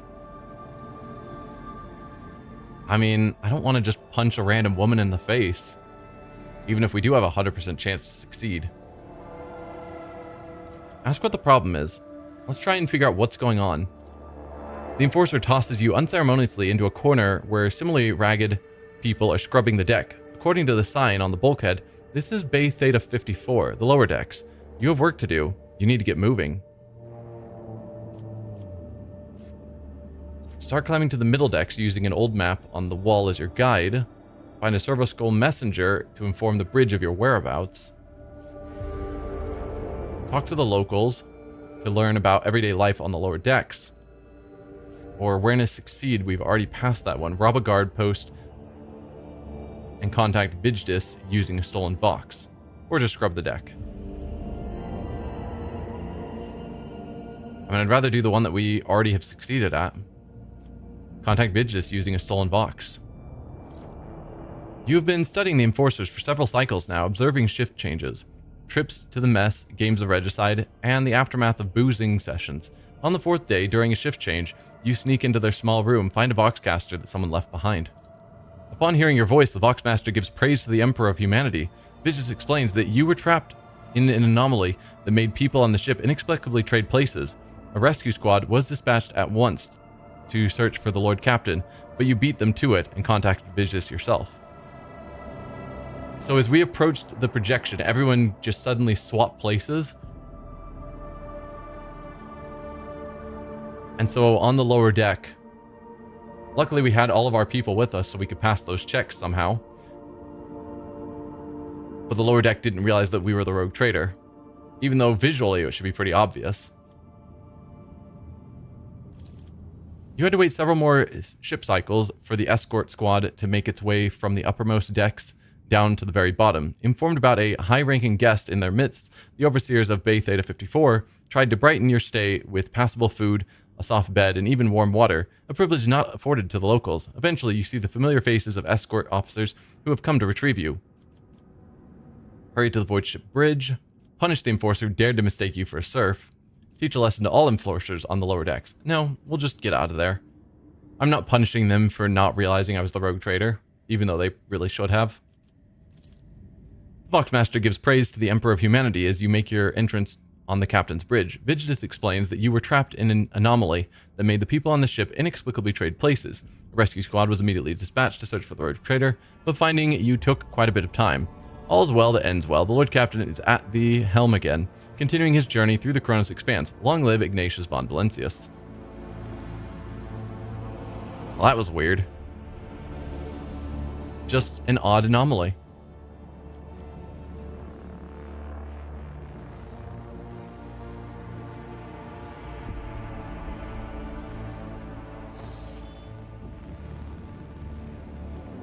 Alright, we have finished looking at this location. So, finally time to go to Forgotten Twins, I guess. Another relatively safe travel.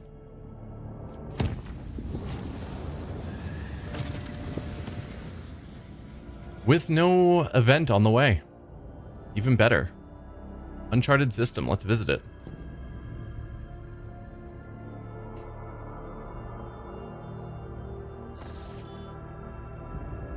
The coordinates from the ship's log lead to an unremarkable star system. The Augur crew reports that the arrays cannot register anything worthy of the Lord Captain's attention. Was this log entry just someone's idea of a joke? If someone has decided to mock the rogue trader, they are playing a dangerous game. There is tons of stuff here. We've got 5 planets, a cool binary star system that's looks like this small neutron star maybe is eating energy from this larger star, but then traces of a space battle. Space battle's probably gonna be more exciting, so let's start with the planets as usual.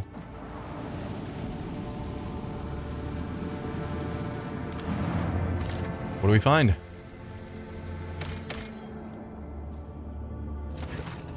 Cogitator screen highlights the shapes of several buildings. This small settlement, the only one on the planet, is a Winterscale Dynasty outpost.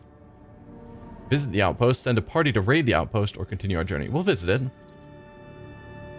After a lengthy descent to the planet, you're rewarded with a dismal sight. The entire outpost consists of a long column of uniform bunkhouses, machine hangars, and a large headquarters topped with the massive antenna of an ancient voxcaster.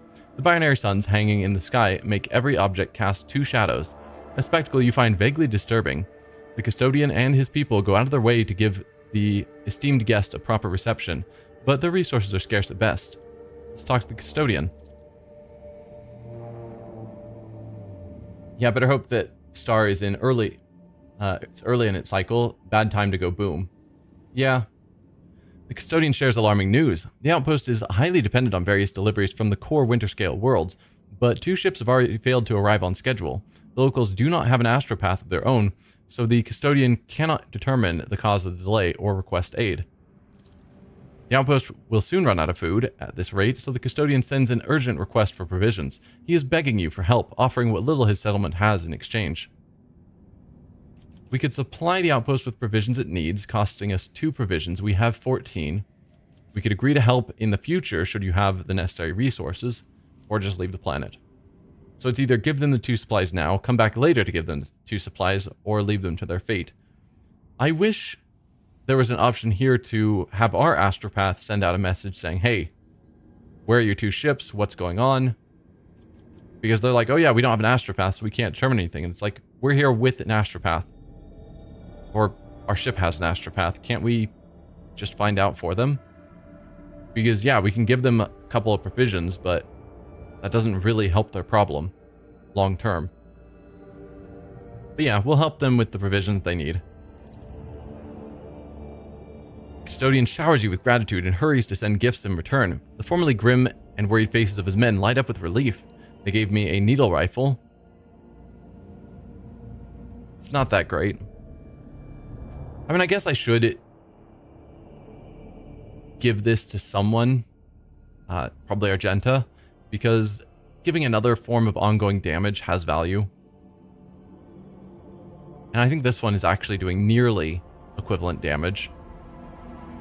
The previous ones we've gotten have not.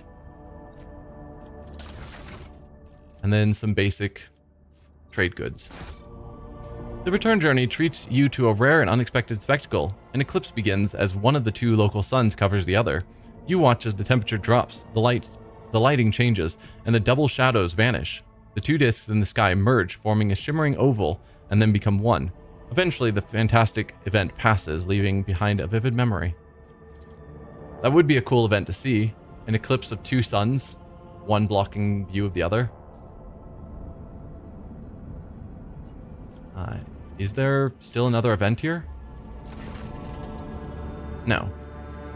Okay. Just checking.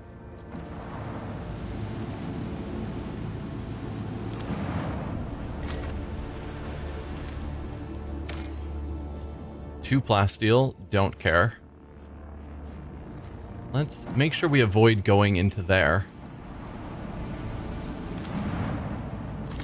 Small planetoid. Has nothing of note. Each of us is born with our death. It grows with us, and when the time comes, it displaces our life. The same is true for entire civilizations. For they too must one day fade beneath the weight of the ages.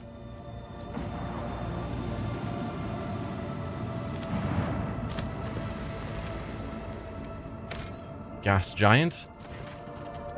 The crew were treated to a truly impressive sight, a colossal storm on the gas giant's surface. The planet's dimensions in themselves were mind-boggling, and then it birthed a tempest, the storm to end all storms.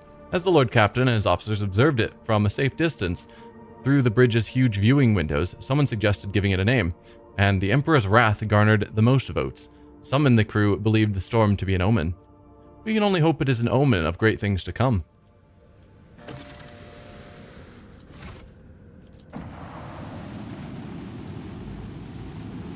What do we have here? Nothing. Alright. Let's fly into the middle of the suns. Just because it amuses me.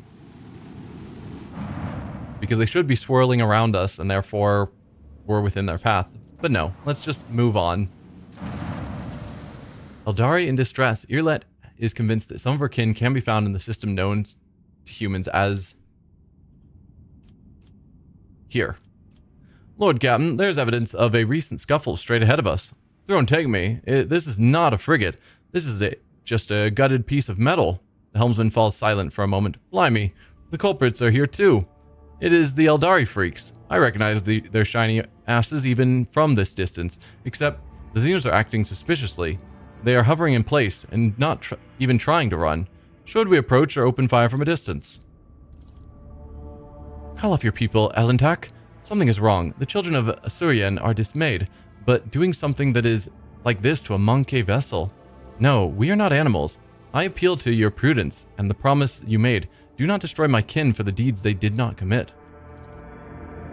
Lord Captain, we have received a report from the Augur crew. The situation is unusual. The Xeno ship displays no biological or energetical signatures, even though it appears to be intact. According to the scanners, there is nobody on board. However, survivors are believed to be hiding in one of the compartments of the damaged vessel of the Imperium. We've also spotted some drifting plating remains that belong to a third unidentified vessel.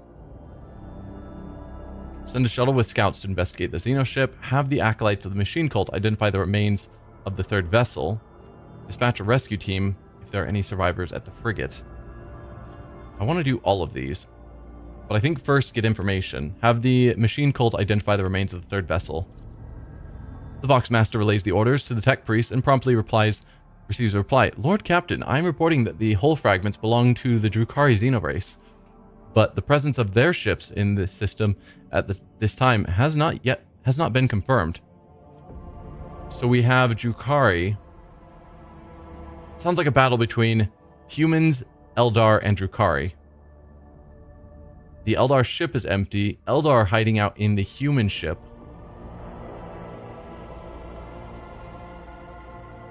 And the humans are all dead, I guess? Let's send a shuttle to investigate the Xeno ship. See, again, before we approach the survivors, let's try and figure out what was going on to the best we can. Hopefully, taking all this delay doesn't cause all the survivors to die if there was like lacking atmosphere or something. But no, let's find out what's going on with the Xeno ship. Apparently just Xeno artifacts. Okay. After several hours of tedious waiting, Vigdis gets back on air. Lord Captain, the scouts confirm our earlier report. The Xeno ship is intact. Many valuable artifacts have been found inside, but neither the Eldari nor their bodies were discovered. We also received a shuriken catapult, which is a rapid fire, short-ish range. I guess has a maximum of 18. Eldari weapon. And then the Xeno artifacts. We are too late again, Elentok. I mean, no. Iliet's voice sounds faint and almost listless. Alright, let's dispatch a rescue team to see if there are any survivors at the frigate. It will be done. Vigis flips the switches on the Vox system's cogitator, and the transmission goes quiet for a while. Found some more Xeno artifacts and some fuel. Lord Captain, the scouts managed to rescue several emaciated officers from the wrecked ship. Despite their wounds, they were able to tell us what had happened during a patrol. During a patrol, a frigate discovered an Eldari ship crossing the system and decided to immediately attack the enemies of humanity. The Xenos vessel proved too fast and skittish, but at one point its engines failed, giving the frigate a chance to attack. When the guns were aimed, several Drukhari ships suddenly pounced from the darkness. At first, they attacked from a distance, but soon boarded the frigate and wreaked a bloody massacre on the decks. It is only by sheer miracle that the surviving officers managed to escape, locking themselves up in a hidden technical compartment the Xenos had no use for. The survivors claimed that the Xenos conspired and deliberately led the ship into a trap where it met its doom. But we don't think Eldari and Drukhari are friendly, or are they? Well, Drukhari are a different branch of Eldari, I believe, from the Children of Asarian. So I don't think they'd be working together just to take out a human ship. Also, it wouldn't explain why the Eldari were all dead. The Xenos joined forces to eliminate a vessel of the Imperium. An alliance between the Eldari and the Drukhari is an unusual sight, and yet such an outcome is hardly surprising. My Master Interrogator, I was thinking exactly the same thing. At last, you and I can finally agree on something. How blind are the monkey to the vices of their own kind. Humans attack a ship of the Children of Asurian, sailing peacefully by, but it is my kinspeople who are to blame? Iliet is beside herself with contempt and rage. No, my kind would not willingly take part in a massacre orchestrated by the Dark Ones, and then abandon their ship. Something else happened here, something I'm afraid to even consider. So, the life signs we found were apparently not Eldari. I thought it said they were.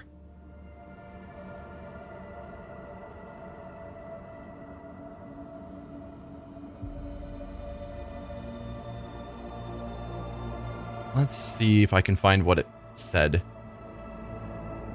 Situation as usual. The Xenos ship displays no biological or energetic signatures. According to the scanners, there's nobody on board. However, survivors are believed to be hiding in one of the compartments. Okay. When I was reading this, that there were no life signs on the Xenos ship, but survivors were on the Imperium ship. For whatever reason, my brain thought it was somehow survivors from the Xenos ship were on the Imperial ship. Clearly, that's not the case. We've done everything we could. We are leaving. As you command, Lord Captain. Yeah, I think that Iliet is correct, and that it wasn't just the Eldari or the Children of Asurian and the Drukhari joining forces. But that's all we have in this system. And again, I wish we could have contacted Winterscale to say, hey, what's going on because your people here are starving. It's probably just the same routes we had before. And so it is. We could take the double jump to go on safer paths, or we could go here and try and make this path safe. Where am I wanting to go next? I guess that's the question. Part of me still wants to get down here. but we have no reason to go back that direction. That'd be a very long path. We could go up to here and then possibly to Dargonus. Or we could make our way towards these systems. I think from where we are, it makes more sense to make our way up here and then head to Dargonus. And eventually we'll make our way over here to Kiava Gamma. So let's take the double jump rather than wasting our points to make this safer, just to not have to do a jump. A scheduled service in the ship's chapel was interrupted in the most profane manner. The images of saints and martyrs depicted on the altarpiece started to move and step down from the canvas. The congregation was filled with terror and dozens perished in the stampede. The illusion disappeared on its own, but it claimed several priests and altar attendants. It is said their frenzied shrieks can still be heard echoing under the vaults of the chapel during prayer. Well, that's terrifying. Ship left the hostile Imperium and returned to real space. So we just got a new priest, and then suddenly we have images walking off of paintings and freaking out the congregation. It's fine. Let's go to Mu Row 79. That sounds like a tech priest naming system. We'll make it safer. And warp travel. Uncharted system.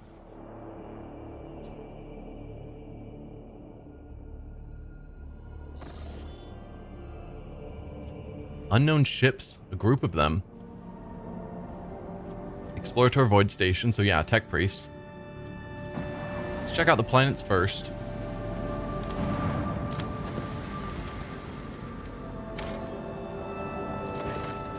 A strange and frightening discovery was made on one of the sites of this frozen world. Countless human bodies suspended in the clear ice of a glacier. The bodies show no signs of injury. It was as if they dived into liquid water the moment before it turned to solid ice, freezing them in place, with their eyes wide open and their hair fanning out behind them. Searches uncovered nothing that could explain this mystery. So it's just an oddity that we can't do anything more with. Weird.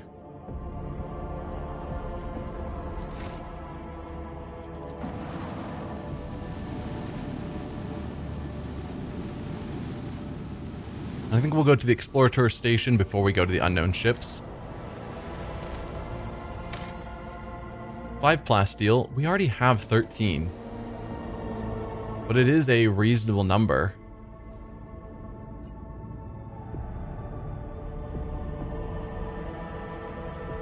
We are getting pretty low on extractiums. I'm gonna grab it because it's a good number. I don't want to come back here again if we do find that we suddenly run out of plasteel, but yeah. We need to get more extractiums. Alright, let's check out the Void Station. Hopefully they'll be willing to sell us. When the Rogue Trader ship approaches the Adeptus Mechanicus Void Station, it is met with the hostile scrutiny of the station's defense lasers. An explorator, Lex Mechanic, who introduces himself as Service Unit 42, dispassionately inquires how the station can be of use to the Rogue Trader. Plunder the station. Give Serenium elements to the Adeptus Mechanicus. We could give them fuel. Why?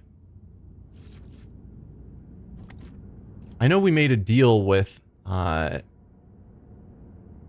tech priest at Footfall that we were going to help them with fuel, but I assumed that we already just did that.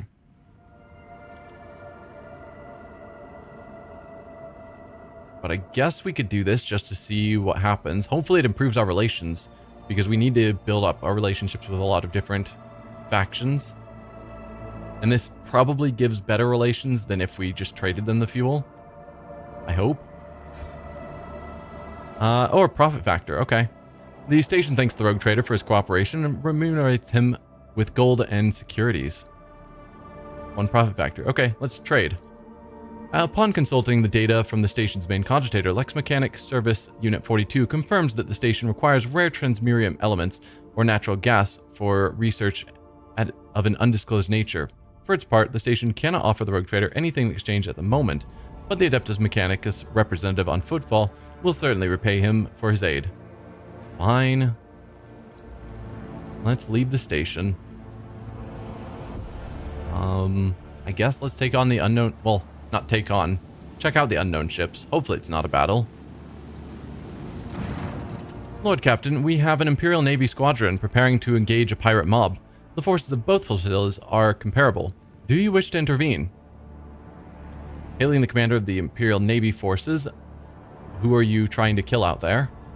I'm hailing the commander, or the gang boss of whoever is in charge of the Void Scoundrels. We attack the Imperial Navy from the rear. Today I fight for freedom. No. We're engaging. Let's help the Navy crush the pirate scum. Or this is not our battle relief. Let's hail the Imperial Navy and find out who they're trying to kill out there. Greetings, Rogue Trader. We have tracked down a gang of murderers led by the notorious criminal Lucretia von der Roysen. This woman is responsible for many atrocities, including the murder of her own father and planetary governor of the Imperial world Selukar. She conspired with Void Rabble, helped them commit a massacre on her home planet, became the leader, and now she is running amok. I invite you to join me in bringing her to justice. We could hail the gang boss just to find out their side of things, but I am more inclined to side with the Imperial Navy. Your Lordship, this is Princess Lucretia van der Roysen. I beg you, do not remain on the sidelines. That old ruffian, Admiral Sarhal, is willing to kill thousands of people just to get to me. He is not a force of justice. He is obsessed with his own personal desires. He has been stalking me for years. He got my father to agree to our wedding and even now refuses to give up. Please, protect me and the handful of freedom fighters like myself. We do not want to be ruled by tyrants like Sarhal. Hang on.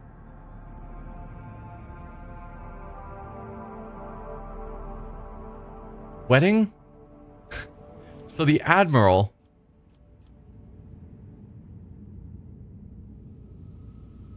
The Admiral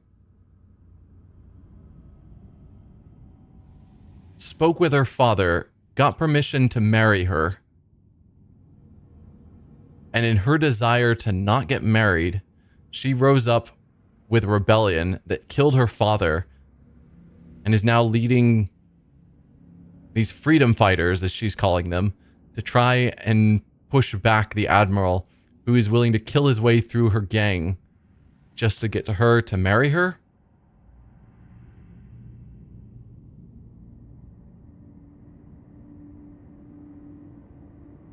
I mean, that's a really weird story. But why would she give such a weird story if it wasn't true?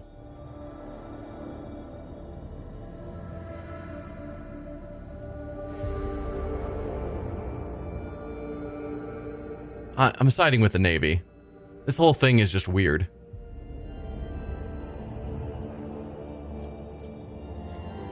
We are engaging. Let us help the Navy crush the pirate scum. I mean, it's definitely not our battle, but... if they are pirates...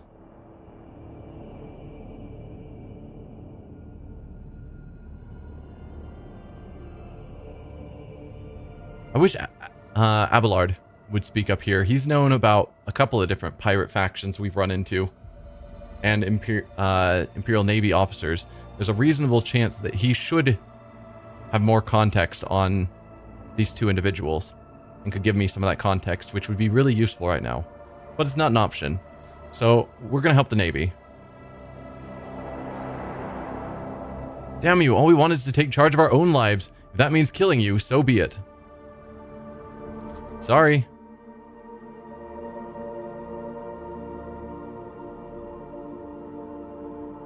I can't imagine an entire fleet rising up just to help you not get married. There's got to be more going on. For the glory of the dynasty!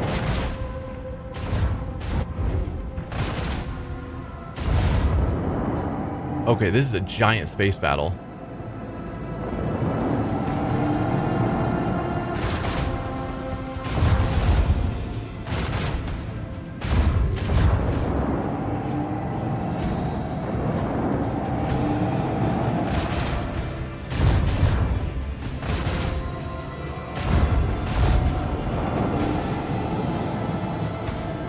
We've got a couple of big ships that we're going to have to deal with.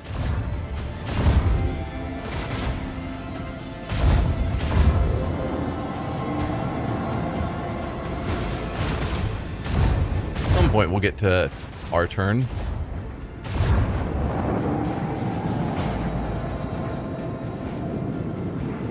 There we are, Daring Destiny. I think that's us.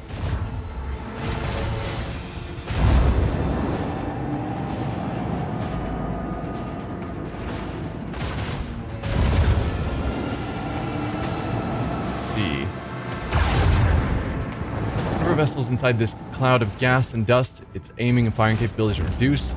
Cloud also conceals the vessel's position, making it more difficult for enemies. I was reading that.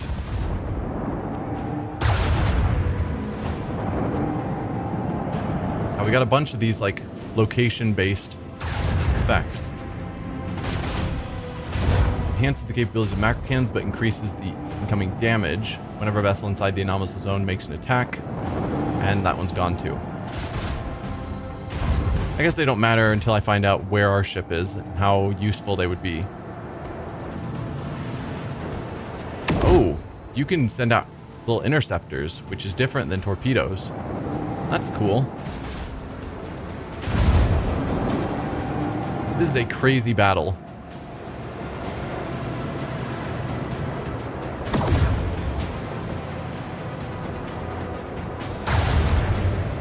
Dictator class cruiser.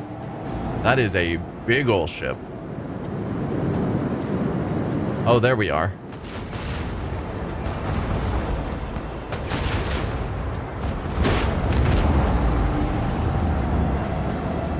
Why are you turning around? Okay, so we could potentially use this.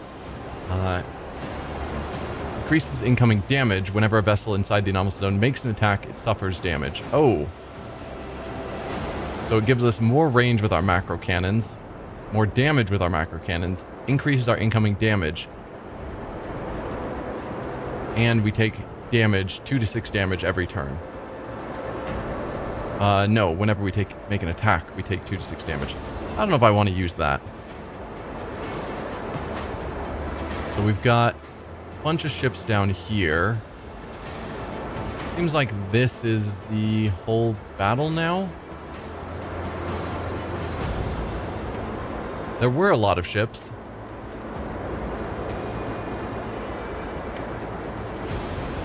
But it looks like they managed to reduce the number of incoming attacks quite a lot.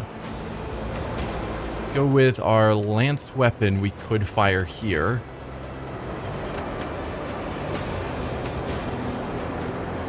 Though I could also just take out that ship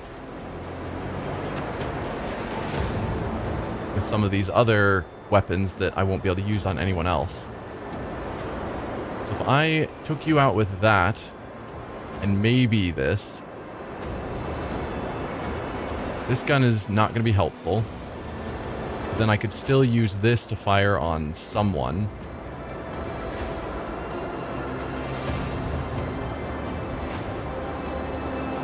Okay, I think that's a reasonable choice.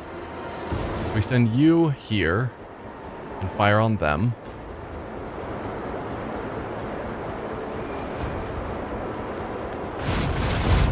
For the glory of the Imperium! Okay, you're down. We can use our macro cannons to take you not all the way out, sadly. Macro cannon, volley! And the miss certainly didn't help.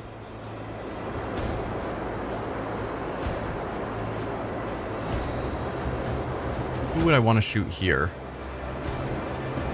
This really doesn't do a lot of damage. It's pretty good at dealing with shields, it seems. But not a lot of damage to interceptors. But this would get through a good chunk of the shield.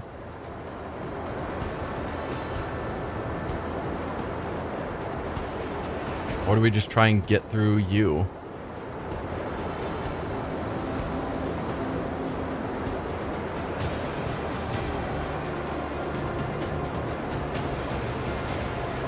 don't know. Any of these abilities useful? Longer range. Do a shallow jump.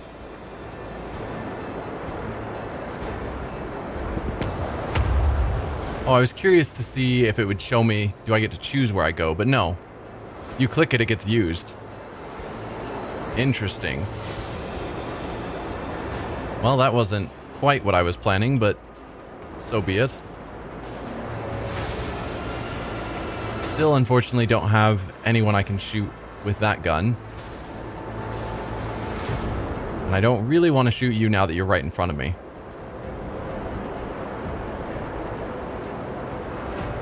So, let's attack you.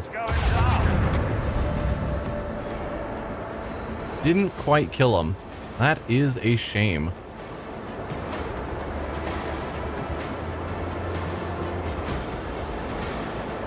I guess let's send out our torpedoes. Probably aiming this way. Annihilate them! And call that good for our turn.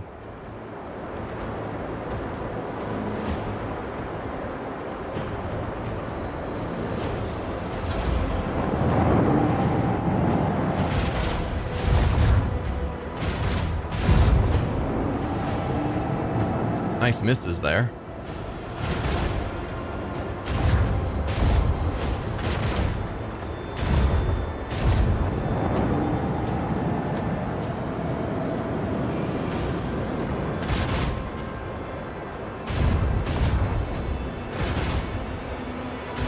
Yeah, it wouldn't surprise me if we end up taking some real damage in this fight, because there's enough large ships. I'd be shocked if we get through this unharmed.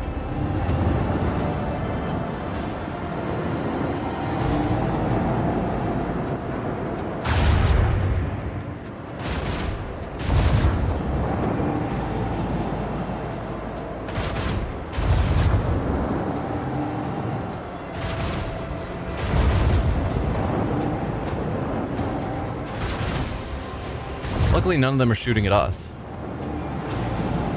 Where is our allies' main ship? We had that giant ship on our side, and I don't see it anymore. Oh, there it is. The Dictator class cruiser.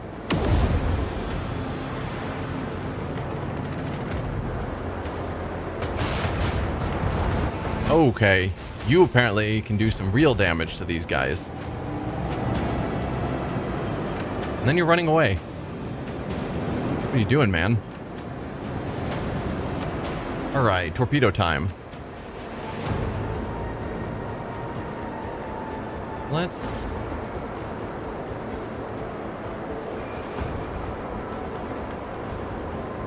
Yeah, I think ram here. If you can.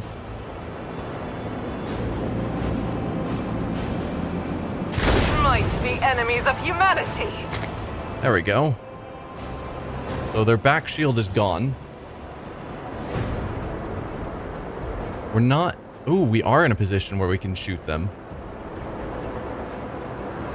It's showing that it's hitting that side shield. That is a shame. I mean, I could go there, and then it's a direct hit to the back. If I was doing my attacks from here, obviously I can hit with that. That doesn't go anywhere. I can hit with that one. I can hit with that one. I could ram even. We did boost our ship's ramming capabilities, so that wouldn't be the worst call.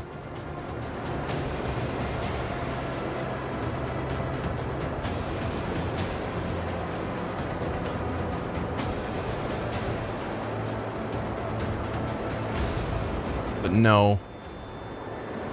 10% for each void movement point spent by the flagship to get to the enemy ship, but only after traveling 3 cells.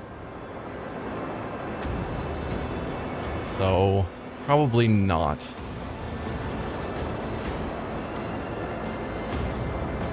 And it's possible if I use that and this weapon even could hit that ship. Maybe. But yeah, I'm cool with this idea. So we shoot you from the back. Bleed them!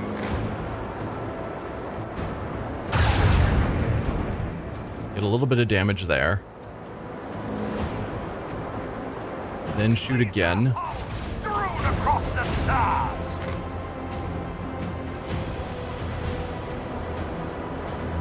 Shoot at you. Another salvo!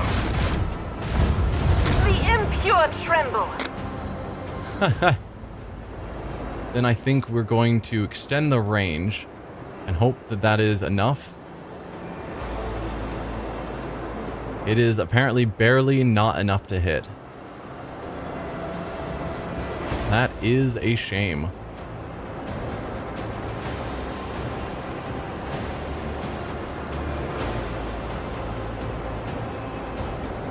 Huh. Well, if we launched forward, I think they would still be outside of our new range. Probably. Yeah. I don't think we'd be hitting them. We could do a warp wave on someone. Or, no, we could just... If we moved here, then we can hit them with this gun. That's the smart way to go about it. Except I'd rather be... Yeah, I'd rather not be directly next to them when we shoot them. The time has come! So we're not able to attack from the back for this shot. But it's fine. And we'll call that good. We can't do torpedoes again this turn.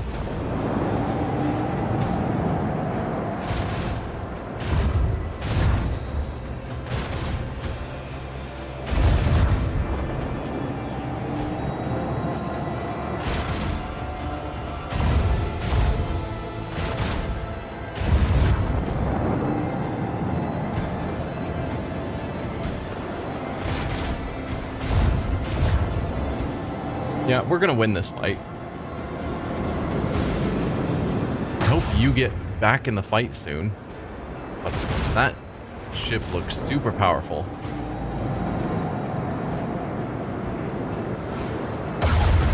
An opportunity to exploit! Did that hit us? It doesn't look like it, but it might have hit our shields. I'm not certain there. We only have 3 health left. Seems like you should be easy to take out. And where are... I guess you just have a huge turning radius. I was like, where are you going? We could try taking on this one. But the dust clouds would make it hard to see. Specifically, the Rogue Trader's flagship also has its speed reduced. So evasion goes up by 3, maneuverability goes down by 1, speed goes down by 3, just for us. Hit chance goes down, range goes down. We could turn, if we did the sharp turns, we could get to a position where we can angle and get a bunch of attacks off. If I wanted to take on you. Instead, we could try and take on these guys, which would arguably be easier. But none of the enemy is really nearby to attack them. Versus this guy hopefully can take out these. Unless his turn radius is too terrible. So yeah, let's do a sharp turn.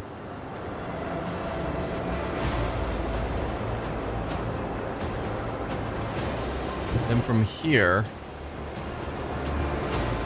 we could fire at you. This one's going down. Good hit. We fire again. Fire right now! Misses. If I was here, can we hit? No, just barely not. I could jump forward.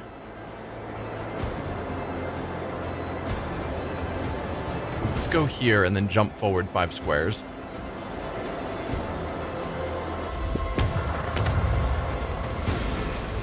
Then you're within shot range. Leave the whole crew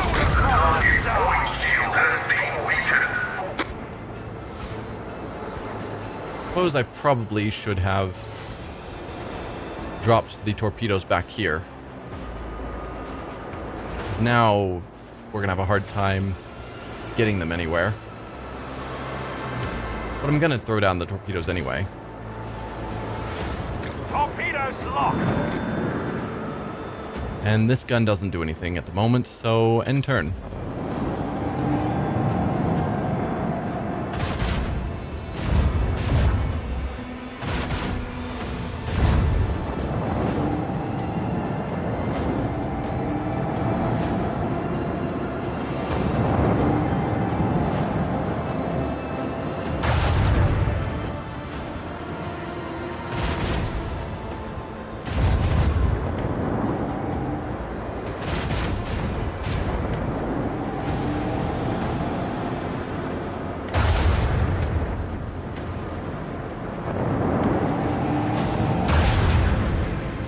Good solid hit there. Can you finish him off? Not quite. Good misses on us. Perfect. We are sadly facing the wrong direction to be able to attack any of them. And they've sent out some more interceptors.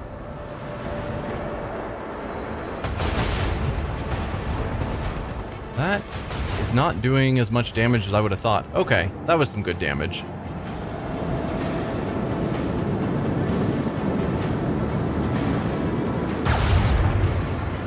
Target destruction confirmed. Praise the old desire. Okay. I guess we should not have sent our torpedoes aiming down this way. So we'll swing them up that way.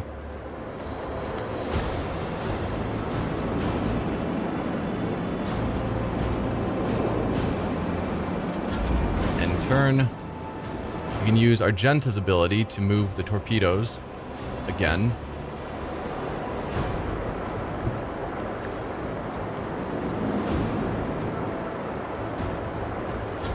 Then we are definitely facing the wrong way. We could do swing run, which would get us turned around quicker. Or we could go here. We were here. Do we have any sort of useful angles on anything? Short answer, no. If we did the swing run instead... No, we could do new heading. And that would probably allow us to get into an angle where we could fire on at least some of these.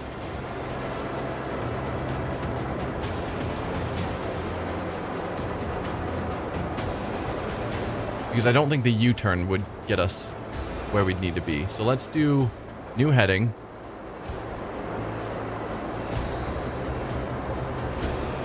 From here, then we can hit that one.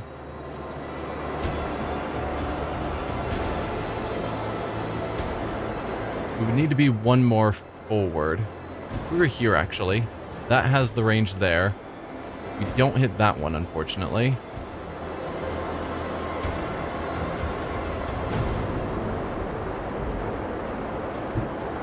What if we were here then?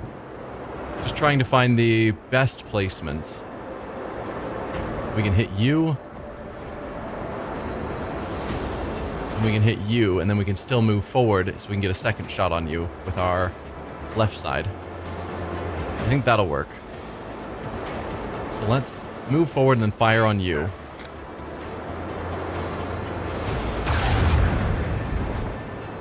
Alright, they're gone. Then we fire on you. And then I don't think we're going to be able to get within range because we can move forward one square. And that's not going to give us the range we need. We could again warp forward, but I think that will still miss him. Shame. We could do warp wave. I keep wanting to try it, but not doing it.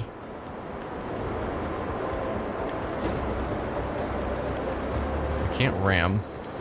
Yeah, let's try the warp wave and see what it does to them.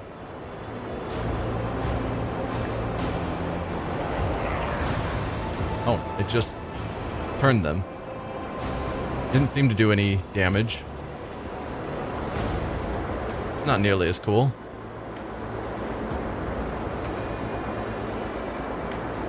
Alright, let's just stay where we are. Our torpedoes can probably finish them off. Unless someone else does it first.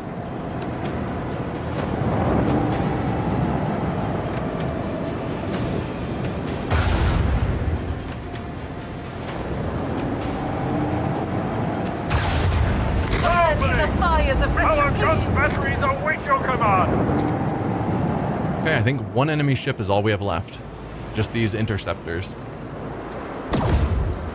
I do wish that these were marked clearly by color, so I could just see at a glance which ones are red and which ones are yellow. Because I think that's how it handles it in combat. I'll mention this triumph in my memoirs. So we've got Fighter's Deck. Allows Fury interceptors to be launched through torpedo tubes. Fury interceptor wing consists of 4 attack craft, each equipped with a heavy laser turret. So we could potentially send out interceptors rather than torpedoes.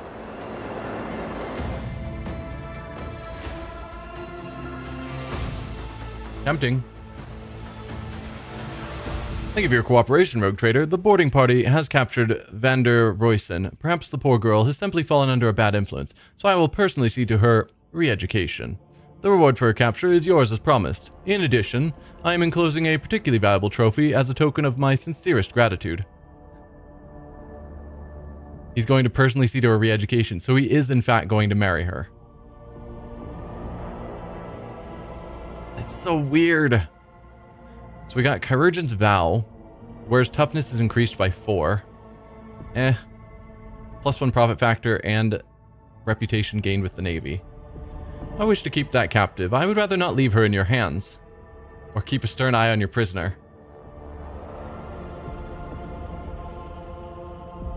Do we try and take his bride off of him?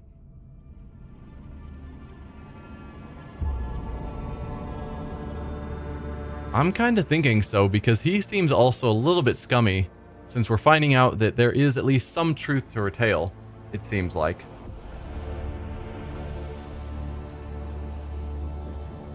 Let's see if he's willing. I would rather not leave her in your hands. What? No, she is mine! There is silence for a while, then the boxcaster lets out a heavy sigh. You want her? Then go get her. I just threw her out of the airlock. I've already lost too much by chasing her, and I will not fight a rogue trader. Good day to you. Oh. Well, that turned out darker than I intended. Arsenal attack crafts. You can fill your flagship's arsenals with various ammunition that enhances the capabilities of the flagship's weapons. If your arsenals have fighter or bomber decks, your torpedo tubes can launch Fury interceptors or Starhawk bombers instead of regular torpedoes. For several rounds, you will be able to directly control these special light units, using them to create a distraction or deal damage to your enemies. Attack crafts have a limited amount of fuel. When empty, they can no longer be controlled directly and return to your flagship automatically. Okay.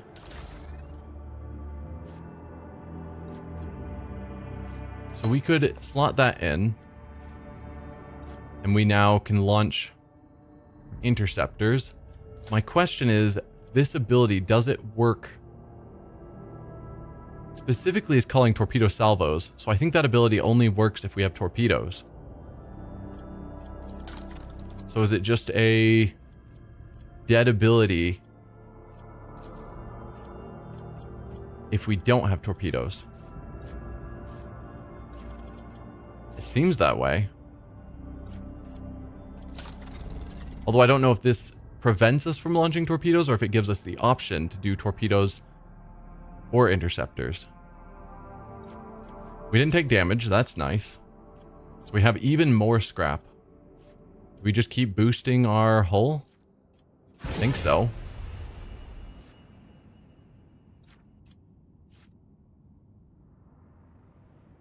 So we need 305 for the next level, but just keep boosting our hull's durability, I suppose.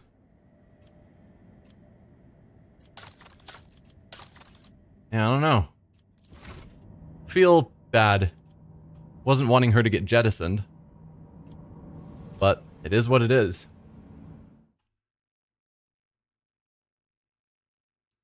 But that's this system done.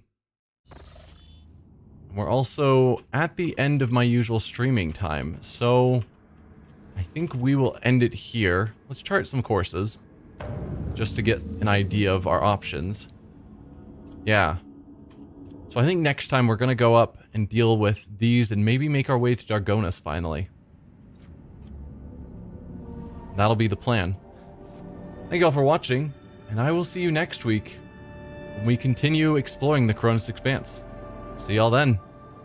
Bye.